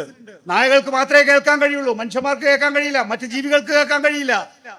RSSനോട് സന്ദീപ് വാര്യർ ഈ ഡോഗ് വിസിലൂടെ പറയാണ്, സുരേന്ദ്രനുമായിട്ട് ചില്ലറ പ്രശ്നം കൊണ്ട് ഞാൻ BJP വിട്ട് കോൺഗ്രസിലേക്ക് പോയിട്ടുണ്ട്, പക്ഷെ ആത്യന്തികമായി ഞാൻ എന്റെ സ്വത്തുക്കൾ RSSനാണ് എന്ന്. ഈ UDF-ന്റെ മഹാമുന്നണി യഥാർത്ഥത്തിൽ തട്ടിക്കൂട്ടുന്നത് ജമാഅത്തെ ഇസ്ലാമി, SDP-I, RSS ഇതിന്റെ ഒക്കെ ഭാഗങ്ങൾ കൂട്ടിച്ചേർത്താണ്. 2026-ൽ ഭരണമില്ലെങ്കിൽ പിന്നെ നമുക്ക് മുന്നോട്ട് ജീവിതമില്ല എന്ന നിലയിലാണ് പോകുന്നത്. ഈ രാജ്യത്തെ എങ്ങനെയാണോ BJP അതിനനുസരിച്ചുള്ള രാഷ്ട്രീയം നിശ്ചയിച്ചിട്ടുള്ള ആളായിരുന്നു തന്റെ ചാനലിലൂടെ ശ്രീ ശശികുമാർ. BJP-യെ സംബന്ധിച്ചിടത്തോളം കേരളത്തിൽ ഉദ്ദേശങ്ങളുണ്ട്. മറ്റു മാത്രങ്ങളെ കുറിച്ച് പറയണ്ട. ഓരോ കാലഘട്ടത്തിലും അവരവരുടേതായ രാഷ്ട്രീയം രൂപീകരിക്കുകയാണ് ചെയ്യുന്നത്. ഇന്നിപ്പോ മുഖ്യധാരാ മാധ്യമങ്ങളിൽ ആരും തന്നെയും എല്ലാവർക്കും സ്വാഭാവികമായിട്ടും വർഗപരമായി ഇടതുപക്ഷത്തോട് CPM-നോട് ശത്രുതയുണ്ടാകുമെന്ന കാര്യത്തിൽ എനിക്കും തർക്കമൊന്നുമില്ല. കാരണം ആ പറയുന്ന ഇവരുടെ തീട്ടൂരൊന്നും നോക്കി പോവുകയല്ല ഇന്നത്തെ കാലഘട്ടത്തിൽ ചെയ്യേണ്ടത് എന്ന വ്യക്തിപരമായ അഭിപ്രായം ഉള്ളതാണ്. നിങ്ങളുടെ കയ്യിൽ സാമൂഹ്യ മാധ്യമങ്ങളുണ്ട്. ഇപ്പൊ നിങ്ങളൊക്കെ ഓരോ ബ്രോഡ്കാസ്റ്ററാണ്, അറിയാമോ? നിങ്ങളൊക്കെ ഓരോ ബ്രോഡ്കാസ്റ്ററാണ്. മുമ്പ് 1996-ല് ഏഷ്യാനെറ്റ് എന്ന് പറയുന്ന മാധ്യമ സ്ഥാപനം എനിക്ക് വേണമായിരുന്നു, എനിക്കൊരു മാധ്യമ പ്രവർത്തകനാകാൻ. ഇന്ന് നിങ്ങൾക്കോ എനിക്കോ ഒരു ടെലിവിഷൻ ചാനലിന്റെയും വേണ്ട. ഞാൻ നേരത്തെ പറഞ്ഞല്ലോ, ഒരു സോഷ്യൽ മീഡിയ പ്ലാറ്റ്ഫോമിന്റെ, ട്വിറ്റർ എന്ന് പറയുന്ന സോഷ്യൽ മീഡിയ പ്ലാറ്റ്ഫോമിന്റെ വില എന്ന് പറയുന്നത് 3,74,000 കോടിയാണ്. നിങ്ങൾക്ക് ഇൻസ്റ്റാഗ്രാമിന്റെയോ അല്ലെങ്കിൽ ഫേസ്ബുക്കിന്റെയോ ഒന്നും അല്ലെങ്കിൽ വാട്സാപ്പിന്റെയോ ഒന്നും വില നിശ്ചയിക്കാൻ പോലും കഴിയില്ല. അത്രയും വലിയ മാധ്യമ സ്ഥാപനങ്ങൾ നമുക്ക് ഉപയോഗിക്കാൻ വേണ്ടി ഇവിടെ കിടക്കുമ്പോൾ നമ്മൾ എന്തിനാണ് ഈ പറയുന്ന 50-100 കോടിയുടെ മലയാള മനോരമയിലും മാതൃഭൂമിയിലും ഏഷ്യാനെറ്റിലും പോകേണ്ടത്? നമുക്ക് ഈ മാധ്യമങ്ങൾ ഉപയോഗിച്ചൂടെ? നിങ്ങൾ എന്താ ഉപയോഗിക്കാത്ത? ഞാൻ എന്താ ഉപയോഗിക്കാത്ത? കുഴപ്പം എന്റെയാണ്, നിങ്ങളുടെയാണ്. നമ്മുടെ കയ്യിൽ മാധ്യമങ്ങളുണ്ട്, നമ്മുടെ കയ്യിൽ രാഷ്ട്രീയ വിചാരമുണ്ട്. നമ്മൾ എന്തേ അത് ഉപയോഗിക്കുന്നില്ല? നമ്മൾ എന്തിന് ഈ വർഗീയതയില്, ഈ ജീർണതയില് ഇങ്ങനെ ആ ജീർണതയ്ക്കൊപ്പം നിൽക്കുന്ന മാധ്യമങ്ങളെ പഴിച്ചുകൊണ്ടേയിരിക്കണം, പരിദേവനം പറഞ്ഞുകൊണ്ടേയിരിക്കണം? ആ പരിദേവനം തെറ്റാണ്. അത് മുന്നോട്ട് കൊണ്ടുപോവുകയല്ല ചെയ്യേണ്ടത്. കോൺഗ്രസിലെ ജീർണതയെ കുറിച്ച് നല്ല ബോധ്യമുണ്ടല്ലോ നിങ്ങൾക്ക്. ഏത് മാധ്യമത്തിൽ നിന്നാണ് ആ ജീർണതയെ കുറിച്ചുള്ള ബോധ്യം ഉണ്ടായിട്ടുള്ളത്? നിങ്ങൾ നേരിട്ട് കണ്ണുകൊണ്ട് കണ്ടതുകൊണ്ട്, ഒരു മാധ്യമവും പറഞ്ഞറിയിച്ചല്ല. തത്സമയം ടെലിവിഷനുകൾ ഇങ്ങനെ സമൂഹത്തിൽ പ്രവർത്തിക്കുന്നത് കൊണ്ടാണ് പണ്ട് ഞാൻ പറയുമായിരുന്നു 1996 ഞങ്ങള് തിരുവനന്തപുരത്ത് സെക്രട്ടേറിയറ്റിന്റെ മുമ്പിൽ കൊണ്ടുപോയി ഏഷ്യാനെറ്റിന്റെ ഒരു ക്യാമറ വെച്ചാൽ ഒരു 50 പേര് ചുറ്റും കൂടും. എന്തിനാണെന്നറിയാമോ? ഇവിടെ എന്തോ ഷൂട്ടിംഗ് നടക്കുന്നുണ്ടെന്ന് വിചാരിച്ചു. ഇവിടെ ഈ താനൂരിലെ ഈ ജംഗ്ഷനിൽ കൊണ്ടുവന്നിട്ട് 50 ക്യാമറ വെച്ചാൽ ഒരാളും ഒന്നും നോക്കാൻ പോകുന്നില്ല. കാരണം ചുറ്റും ക്യാമറയാണ്. കേരള അണ്ടർ ക്യാമറ സർവൈലൻസ് എന്നായിരുന്നു. കോൺഗ്രസിലെ ജീർണതയൊക്കെ അങ്ങനെയല്ലേ പുറത്തു വന്നത്. പുതുപ്പള്ളി നിയമസഭാ ഉപതെരഞ്ഞെടുപ്പിന്റെ സമയത്ത് സുധാകരൻ മൈക്ക് അങ്ങോട്ട് വലിക്കുന്നു, വി ഡി സതീശൻ മൈക്ക് ഇങ്ങോട്ട് വലിക്കുന്നു, അങ്ങോട്ട് വലിക്കുന്നു, ഇങ്ങോട്ട് വലിക്കുന്നു.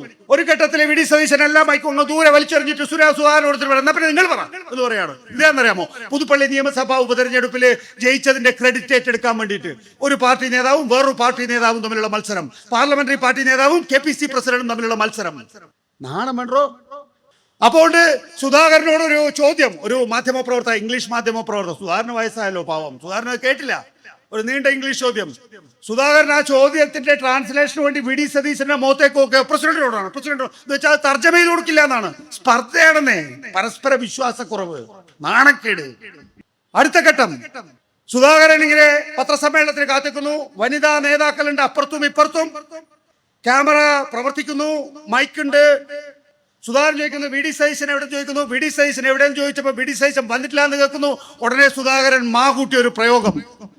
പാർലമെന്ററി പാർട്ടി നേതാവിനെ KPCC പ്രസിഡന്റ് ക്യാമറയ്ക്ക് മുമ്പില്, മൈക്കിന് മുമ്പില് കൂട്ടിയിട്ടാണ് വിളിക്കുന്നതെങ്കിൽ അവര് കർട്ടന് മുമ്പിൽ എന്തായിരിക്കും വിളിക്കുന്നത്? ഞാൻ റിപ്പോർട്ടറിൽ നിന്ന് ഇറങ്ങിയ കാലം വെറുതെ ഒരു ദിവസം ടെലിവിഷൻ വെച്ചു. കാസർഗോഡ് MP രാജ്മോഹൻ ഉണ്ണിത്താൻ സുധാകരന്റെ വീട്ടിലേക്ക് പാഞ്ഞെത്തുന്നു. സുധാകരന്റെ വീട്ടില് കൂടോത്രം. ഇതൊക്കെ പറയുന്നത് എന്തിനാണെന്നറിയാമോ? ഇങ്ങനെയെങ്കിലും നിങ്ങൾ ഇതേക്കുറിച്ചൊക്കെ മനസ്സിലാക്കണം. കാരണം ഇതൊരു മാധ്യമവും പറയില്ല. ഞാൻ സമയം എടുക്കുകയാണ്, മറ്റുള്ളവരുടെ സമയം കൂടി ഞാൻ എടുക്കുകയാണെന്ന് എനിക്ക് ബോധ്യമുണ്ട്. പക്ഷെ പറയാതെ പോരുത്.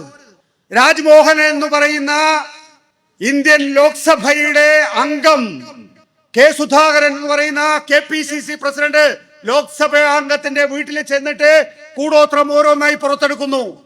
ആദ്യം കൈയുടെ രൂപം പുറത്തെടുക്കുന്നു. കൈയുടെ രൂപം പുറത്തെടുക്കുമ്പോ സുധാകരൻ പറയാണ്, അതിനുശേഷം എന്റെ കൈ തളർന്നു പോയി എന്ന് പറയാണ്.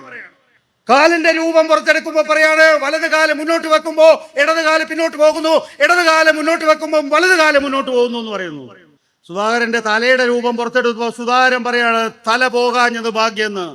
ഞാൻ കണ്ണൂരിൽ പറഞ്ഞു, സുധാകര, നീയാണ് ഇതുവരെ പറഞ്ഞത് നിന്റെ തലയെടുക്കാൻ CPM-കാരാണ് നിന്റെ പിന്നിൽ നടക്കുന്നതെന്ന്. നിന്റെ തലയെടുക്കാൻ നിന്റെ പാർട്ടിക്കാർ തന്നെയാണ് നിന്റെ പിന്നാലെ നടക്കുന്നതെന്ന് നിന്നെ കൊണ്ട് ഈ കൂടോത്രം പറയിപ്പിച്ചു. അതിനുശേഷം പിന്നെ കൂടോത്രത്തിൽ എനിക്ക് വിശ്വാസം വന്നു. എന്നെ കുറിച്ച് നിങ്ങൾ എന്ത് ധരിച്ചാലും വേണ്ടില്ല, സുധാകരനെ കൊണ്ട് പറയിപ്പിച്ചല്ലോ സത്യം. ഈ കൂടോത്രം മുട്ട, ഈ കളറടിച്ച മുട്ടയില്ലേ, ഈ കളറടിച്ച മുട്ട സുധാകരന്റെ കണ്ണൂരിലെ വീട്ടിൽ മാത്രമല്ല, KPCC പ്രസിഡന്റ് ആഫീസിലെ സുധാകരന്റെ കസേരയുടെ അടിയില് വിമാനം കയറി പോയിരിക്കുന്നു. സുധാകരന്റെ ഡൽഹിയിലെ MP ക്വാർട്ടേഴ്സിലേക്ക്. കസ്റ്റംസുകാർ എന്ത് വിചാരിച്ചിട്ടുണ്ടാവും? കളറടിച്ചിട്ട് മുട്ട പോന്നോ? അപ്പോ നമ്മൾ വിചാരിക്കും വലിയ രാഷ്ട്രീയ പ്രത്യാരോപണങ്ങൾ ഉണ്ടാകാൻ പോവുകയാണ്. സുധാകരനെ ഇല്ലായ്മ ചെയ്യുന്നതിന് വേണ്ടി രാഷ്ട്രീയ പ്രതിയോഗികളായ കമ്മ്യൂണിസ്റ്റ് പാർട്ടി ഓഫ് ഇന്ത്യ, മാർക്സിസ്റ്റുകാര് സുധാകരന്റെ വീട്ടിൽ കൊണ്ടുപോയി കൂടോത്രം വെച്ചു. ആർക്കൊരു ആരോപണം പോലും ഇല്ലാട്ടോ, ഒരു സംശയം പോലും ഇല്ലാട്ടോ. അവര് കോൺഗ്രസ്സുകാർ പറയുന്നു CPM-കാരാണ് ചെയ്തതെന്നോ, അല്ലെങ്കിൽ പോട്ടെ BJP-ക്കാർ, അവരാണല്ലോ സകല ഉടായ്പിന്റെ ആളുകള്. BJP-ക്കാരത് ചെയ്തു എന്ന് പോലുള്ള ആക്ഷേപമില്ല. അപ്പൊ ഒരു മുൻ KPC പ്രസിഡന്റ് VM സുധീരൻ എന്ന് പറയാണ്, എന്റെ വീട്ടിലുണ്ടായിരുന്നു 7-8 പ്രാവശ്യം ഈ കൂടോത്രം. ഇങ്ങനെ കൂടോത്രം ഭരണത്തിലെത്തിയിട്ടില്ല. അപ്പോഴാണ് നേതാവിനെ ഉന്മൂലനം ചെയ്യാൻ കൂടോത്രം നടത്തുന്നത്. ഗതികേടാണ്ടാണ്. ഒന്നല്ല, 10 കൊല്ലമായിട്ട് കേന്ദ്രത്തിലല്ല അധികാരം, സംസ്ഥാനത്തില്ല അധികാരം. ദാരിദ്ര്യം വാരിക്കൂട്ടാലോ. മുസ്ലിം ലീഗുകാർ കേൾക്കുന്നുണ്ടാവും ഇവിടെ. പഞ്ചായത്ത് വകുപ്പ്, വിദ്യാഭ്യാസ വകുപ്പ്, വ്യവസായ വകുപ്പ്, പൊതുമരാമത്ത് വകുപ്പ്, ഇനിയിപ്പം പുതിയ ഒരു ശക്തിയുടെ പശ്ചാത്തലത്തില് ഉപമുഖ്യമന്ത്രി പദം. കഴിഞ്ഞ കുറെ കാലമായി ഇങ്ങനെ ഓരോ 5 വർഷക്കാലം തിന്നുകൊണ്ടിരിക്കുകയായിരുന്നു. ഇപ്പൊ ആ തീറ്റ നിന്നു. അതുകൊണ്ടാണ് ഇപ്പൊ ജമാഅത്തെ ഇസ്ലാമിയും SDPയും നാളെ തന്റെ കാലിന്റെ അടിയിലെ മണ്ണ് കോരി കൊണ്ടുപോകുന്നവരാണ് അവര് എന്ന് എല്ലാ കാലഘട്ടത്തിലും മുസ്ലിം ലീഗ് പറഞ്ഞ പാർട്ടികള് ഇപ്പൊ മുസ്ലിം ലീഗ് ഒരു ചിറകിനിടയിൽ SDPയും വേറൊരു ചിറകിനിടയിൽ ജമാഅത്തെ ഇസ്ലാമിയും കൊണ്ടുപോകുന്നതിന്റെ കാരണം എന്ന് പറയുന്നത് ഈ പറയുന്ന ഇവരെ സഹിക്കാൻ വേണ്ടി, ഈ പറയുന്ന ഇവരുടെ ഭരണത്തിന് അധികാരം പങ്കാളിത്തം കിട്ടാൻ വേണ്ടിയിട്ടാണ്. എന്റെ ചോദ്യം ഇത്രയേ ഉള്ളൂ, ഒറ്റ കാര്യം മാത്രം അറിഞ്ഞാൽ മതി. സാധാരണഗതിയിൽ ലോക്സഭാ തെരഞ്ഞെടുപ്പ് കാലഘട്ടത്തിലുണ്ടല്ലോ, ലോക്സഭാ തെരഞ്ഞെടുപ്പിൽ എല്ലാ സ്ഥാനാർത്ഥികളും മത്സരിക്കും. ഞാൻ SDP സംസ്ഥാന അധ്യക്ഷൻ മൂവാറ്റുപുഴ അഷ്റഫ് മൗലവിയോട് വിളിച്ചു ചോദിച്ചു, നിങ്ങൾ തെരഞ്ഞെടുപ്പിൽ മത്സരിക്കുന്നില്ലേ? അപ്പൊ അദ്ദേഹം പറഞ്ഞു, PFIയുടെ നിരോധനമുണ്ട്, അതുപോലെ റെയ്ഡുകൾ നടക്കുന്നുണ്ട്, ഞങ്ങളുടെ കയ്യിൽ പണമില്ല, അതുകൊണ്ട് തെരഞ്ഞെടുപ്പിൽ മത്സരിക്കുന്നില്ല. ശരി, സമ്മതിച്ചു. 24 കഴിഞ്ഞതിന് ശേഷം 2 നിയമസഭാ സീറ്റുകളിലേക്ക് ഉപതെരഞ്ഞെടുപ്പ് നടന്നു. ഒരു ലോക്സഭാ സീറ്റിലേക്ക് ഉപതെരഞ്ഞെടുപ്പ് നടന്നു. 30% മുകളിലുണ്ട് ഈ 3 മണ്ഡലങ്ങളിലും മുസ്ലിം പ്രാതിനിധ്യം. മത്സരിക്കണ്ടേ? എന്തേ മത്സരിക്കാതിരിക്കുന്നത്? അപ്പൊ നിങ്ങളുടെ ലക്ഷ്യം എന്ന് പറയുന്നത്, ഒരാൾ രാഷ്ട്രീയ പാർട്ടി ഉണ്ടാക്കിയാൽ, ഇപ്പോ PFI ഉണ്ടാക്കിയ രാഷ്ട്രീയ പാർട്ടിയാണ് SDPI, ജമാഅത്തെ ഇസ്ലാമി ഉണ്ടാക്കിയ രാഷ്ട്രീയ പാർട്ടിയാണ് വെൽഫെയർ പാർട്ടി. ഇവരൊക്കെ രാഷ്ട്രീയ പാർട്ടി ഉണ്ടാക്കിയ രാഷ്ട്രീയ പ്രവർത്തനത്തിൽ ഇടപെടാൻ വേണ്ടിയിട്ടില്ലേ, തെരഞ്ഞെടുപ്പിൽ മത്സരിക്കാൻ വേണ്ടിയില്ലേ, ജനങ്ങളെ സേവിക്കുന്നതിന് വേണ്ടിയിട്ടില്ലേ? എന്തിനു മത്സരിക്കാതിരിക്കുന്നത്? അപ്പോ നിങ്ങൾക്ക് പിൽക്കാലത്തിൽ ലഭിക്കാൻ പോകുന്ന സമ്മാനം എന്ന് പറയുന്നത് ഈ സംസ്ഥാനത്തെ വർഗീയതയുടെ ചുടലക്കളമാക്കി തരാം എന്ന് UDF വാഗ്ദാനം ചെയ്തിട്ടുണ്ട് എന്നാണ് എങ്കിൽ അത് ഈ കേരളത്തിൽ നടപ്പാകില്ല. 1925 RSS ഉണ്ടാകുമ്പോ 1934 നമ്മുടെ തലശ്ശേരിയിലേക്ക് ഇവർ വന്നതാണ്. ഈ RSSകാർ ആദ്യത്തെ പ്രചാരകനെ അയച്ചതാ. എന്തിനാണെന്നറിയാമോ? കേരളത്തില് അവര് ശത്രുക്കളായി കാണുന്ന 3 വിഭാഗങ്ങളുണ്ട് പ്രിയപ്പെട്ട കൂട്ടുകാരെ. ആ 3 വിഭാഗങ്ങൾ, 1 മുസ്ലിങ്ങൾ, 2 ക്രിസ്ത്യാനികൾ, 3 കമ്മ്യൂണിസ്റ്റുകാര്. ആ 3 പേരെയും ഒരുമിച്ച് കിട്ടുന്ന സ്ഥലമായിരുന്നു തലശ്ശേരി. പക്ഷേ അവർക്ക് കേരളത്തിൽ മുന്നോട്ട് പോകാൻ കഴിഞ്ഞില്ല. കാരണം ഇടതുപക്ഷത്തിന്റെ സ്വാധീനം, കമ്മ്യൂണിസ്റ്റ് പാർട്ടിയുടെ സ്വാധീനത്തിലായിരുന്നു കേരളം. വലിയ ശാഖകൾ ഉണ്ടാക്കി. കേരളത്തിലാണ് ഏറ്റവും കൂടുതൽ ശാഖകൾ RSSനുള്ളത്. ശാഖകൾ അവിടെ പ്രവർത്തിക്കും, പക്ഷെ സമൂഹത്തിലേക്ക് വരാൻ കഴിഞ്ഞില്ല, ആളുകളിലേക്ക് ഇറങ്ങാൻ കഴിഞ്ഞില്ല. ഇപ്പൊ അതിനുള്ള അവസരമാണ്. എന്തുകൊണ്ടാണ്? കാരണം RSSന് വളരണമെങ്കിൽ അപ്പുറത്ത് മറ്റൊരു വർഗീയത വളരണം. ഇവിടെ മുസ്ലിങ്ങളായിക്കൊള്ളട്ടെ, ന്യൂനപക്ഷ വിഭാഗങ്ങളായിട്ടെ സമാധാന പ്രേമികളായിരുന്നു. പക്ഷെ അവരെ വർഗീയവൽക്കരിക്കുകയാണെങ്കിൽ, അവരെ തീവ്രവാദവൽക്കരിക്കുകയാണെങ്കിൽ, അവരെ ശക്തിപ്പെടുത്തുകയാണെങ്കിൽ തങ്ങൾക്കും വളരാൻ കഴിയുമെന്ന് RSSകാർ ഇന്ന് കരുതുന്നുണ്ട്. അതുകൊണ്ട് തന്നെ ഈ പറയുന്ന വിശാല UDF മുന്നണിയുടെ ഭാഗമായിട്ട് ഇപ്പോ RSSും ചേർന്നിരിക്കുന്നു, എല്ലാ മാധ്യമങ്ങളും ചേർന്നിരിക്കുന്നു. അവിടെ മറുനാടൻ മലയാളിയുടെ തീവ്ര ഇസ്ലാം വിദ്വേഷവും, ജമാഅത്തെ ഇസ്ലാമിയുടെ മുസ്ലിം മതമൗലികവാദവും തീവ്രവാദവും അവിടെ ഒന്നുചേരുന്നു. അങ്ങനെ ഒരു കേരളത്തെയാണ് നമ്മൾ 2025-26 തെരഞ്ഞെടുപ്പുകളിൽ നിശ്ചയിക്കുന്നതെങ്കിൽ പടച്ചതമ്പുരാന് പോലും നമ്മളെ രക്ഷിക്കാൻ സാധിക്കും. ആ കേരളത്തെ അല്ല. നോക്കൂ, ഈ ജില്ലാ സമ്മേളനത്തോടുകൂടി, സംസ്ഥാന സമ്മേളനത്തോടുകൂടി കേരളം ആര് ഭരിക്കണം, അല്ലെങ്കിൽ കേരളത്തിലെ രാഷ്ട്രീയ തീരുമാനം എന്തായിരിക്കണം എന്നത് സംബന്ധിച്ച വ്യക്തമായ നിലപാടോടുകൂടിയായിരിക്കും നമ്മുടെ സമ്മേളനങ്ങൾ അവസാനിക്കുക. ഊർജ്ജം, നമുക്കൊക്കെ തെറ്റുപറ്റും, മനുഷ്യന്മാരാണ്, നമ്മളൊക്കെ മനുഷ്യന്മാരാണ്. നമ്മുടെയൊക്കെ പെരുമാറ്റത്തിൽ, ആളുകളോടുള്ള ഇടപെടലിലൊക്കെ തന്നെയും ചിലപ്പോൾ പാകപ്പിഴകൾ ഉണ്ടാകും. ആ പാകപ്പിഴകൾ സ്വയം തിരിച്ചറിഞ്ഞുകൊണ്ട്, ഞാൻ പറഞ്ഞല്ലോ 96 മുഷ്ടി ചുരുട്ടി മുദ്രാവാക്യം വിളിക്കുന്നതിനേക്കാൾ നെഞ്ചിൽ ചേർത്തു പിടിച്ച മൈക്കിൽ സത്യം പറയുന്നതിലാണ് വിപ്ലവം എന്ന് കരുതിയിട്ടുള്ള ഒരു വിദ്യാർത്ഥിയാണ് ഞാൻ. ഇന്നിപ്പോ കർഷകന്റെ ചോരപ്പാടുകളുടെ കാൽപാദങ്ങളില്, മർദ്ദനമേറ്റുവാങ്ങുന്ന തൊഴിലാളികളില്, വനിതകളില്, വിദ്യാർത്ഥികളില്, സമരമുഖത്തുള്ള തൊഴിലാളികളിൽ ആകെയാണ് എന്റെ പ്രതീക്ഷ. അവരിലൂടെയാണ് ഇന്ത്യ മോചനം കാത്തു നിൽക്കുന്നത്, ഈ BJP ഭരണകൂടത്തിൽ നിന്ന്, ഈ വർഗീയതയിൽ നിന്ന്. അവരിൽ ഒരാളായി, കാൽപ്പടയാളിയായി ചേരുക എന്നുള്ളത് മാത്രമാണ് ഈ കാലഘട്ടത്തിൽ എന്നെ പോലുള്ള ഏവർക്കും ഒരേ ഒരു ഉപായം എന്ന് പറയുന്നത്. മുന്നോട്ടുള്ള വഴി അതാണ്. അതുകൊണ്ടാണ് ജനകീയമായി, ജനാധിപത്യപരമായി, മതേതരമായി CPMന്റെ ഈ സമ്മേളനത്തെ നമുക്ക് വലിയ സംഭവമായി, വലിയ പ്രസ്ഥാനമായി ഉയർത്തിക്കൊണ്ടുവരേണ്ടത്, വലിയ ചർച്ചാ വിഷയമായി ഉയർത്തിക്കൊണ്ട്. CPMന്റെ സമ്മേളനം ചർച്ചയില്ലല്ലോ, ഒരു മാധ്യമവും ചർച്ചയില്ല. ഒരു മാധ്യമം 2-3 ഇടങ്ങളിൽ ചില പ്രശ്നങ്ങൾ ഉണ്ടായിട്ടുണ്ട്, സമ്മതിക്കുന്നു, ഒരു സംശയമില്ല കാര്യത്തില്. മാധ്യമങ്ങൾ റിപ്പോർട്ട് ചെയ്തതിനെ ഞാൻ സാധൂകരിച്ചു പറയുന്നു. ഇവിടുത്തെ മുഖ്യധാരാ മാധ്യമങ്ങൾ റിപ്പോർട്ട് ചെയ്തതുപോലെ 2-3 ഇടങ്ങളിൽ ചെറിയ ചില്ലറ പ്രശ്നങ്ങൾ ഉണ്ടായിട്ടുണ്ട്. ആലോചിച്ച് നോക്കണം. ഞാൻ നേരത്തെ പറഞ്ഞ കണക്കതിന് വേണ്ടിയിട്ടാണ്, ഞാൻ പഠിച്ചു വെച്ച കണക്കാ. എന്താണെന്നറിയോ? ബ്രാഞ്ചുകളുടെ എണ്ണം 38,426, 2,444, 210, 14, 1. ഇത്രയും സമ്മേളനങ്ങൾ നടക്കുമ്പോൾ 2-3 ഇടങ്ങളിലെ ചില്ലറ പ്രശ്നങ്ങൾ ഉയർത്തിക്കാട്ടി നിങ്ങൾ പറയുന്നു CPMൽ പ്രശ്നങ്ങളാണെന്ന് പറയുമ്പോൾ അതില് അന്തർലീനമായിട്ടുള്ള ഒരു കാര്യമുണ്ട്. മഹാഭൂരിപക്ഷമല്ല, ഏതാണ്ട് 100% വരുന്ന CPM സമ്മേളനങ്ങളും ജനാധിപത്യപരമായിട്ട് തന്നെയാണ് നടക്കുന്നത് എന്ന്. ആ സമ്മേളനമാണ് ഇവിടെ താനൂരിലും നടക്കാൻ പോകുന്നത്. ആ താനൂരിലെ സമ്മേളനത്തിൽ മാധ്യമങ്ങളുടെ വിഷയം കൂടി ചർച്ച ചെയ്യുമ്പോൾ അത് കാലികമാണെന്ന് പറയാൻ കഴിയില്ല. ഈ മാധ്യമങ്ങളോട് നമുക്ക് കടക്ക് പുറത്തെന്ന് പറയാൻ കഴിയണം. ഞാനും നിങ്ങളും എൻ്റെ തലമുറ പഠിച്ചൊരു കാര്യമുണ്ട് പ്രിയപ്പെട്ട സുഹൃത്തുക്കളെ. എൻ്റെ തലമുറ പഠിച്ചത് വായിച്ചു വളരുക എന്നുള്ളതാണ്. വായിച്ചു വളരുകയിൽ നിന്ന് നിങ്ങൾ ഇനി ചെയ്യേണ്ട കാര്യം നിങ്ങളുടെ കീപാഡുകൾ കീഴടക്കുക എന്നുള്ളതാണ്.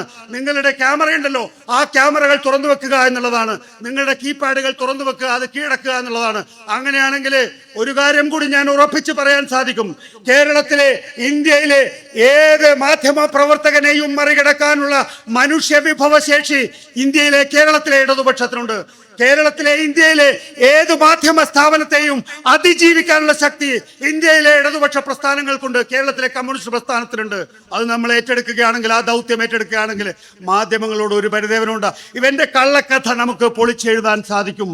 അതുകൊണ്ട് മലപ്പുറം ജില്ലാ സമ്മേളനത്തിന് CPM-ന്റെ അടുത്ത വർഷം ഏപ്രിൽ നടക്കുന്ന മധുരയിലെ പാർട്ടി കോൺഗ്രസിന്, 25ാം പാർട്ടി കോൺഗ്രസിന് എൻ്റെ ഭാവുകങ്ങൾ നേരുന്നതോടൊപ്പം, ഐക്യദാർഢ്യം പ്രകടിപ്പിക്കുന്നതോടൊപ്പം അഭിവാദ്യങ്ങൾ നേരുന്നു. അതിൻ്റെ സമാന്തര പരിപാടിയായിട്ടുള്ള മാധ്യമ സെമിനാർ അടക്കമുള്ള പരിപാടികൾ വിജയിപ്പിക്കാനെത്തിയിട്ടുള്ള ആബാലവൃദ്ധം ജനങ്ങൾ, പാർട്ടി ബന്ധുക്കൾ, പാർട്ടി സുഹൃത്തുക്കൾ, പാർട്ടി അംഗങ്ങൾ എല്ലാവരെയും അഭിവാദ്യം ചെയ്തുകൊണ്ട് ഞാൻ അവസാനിക്കുന്നു.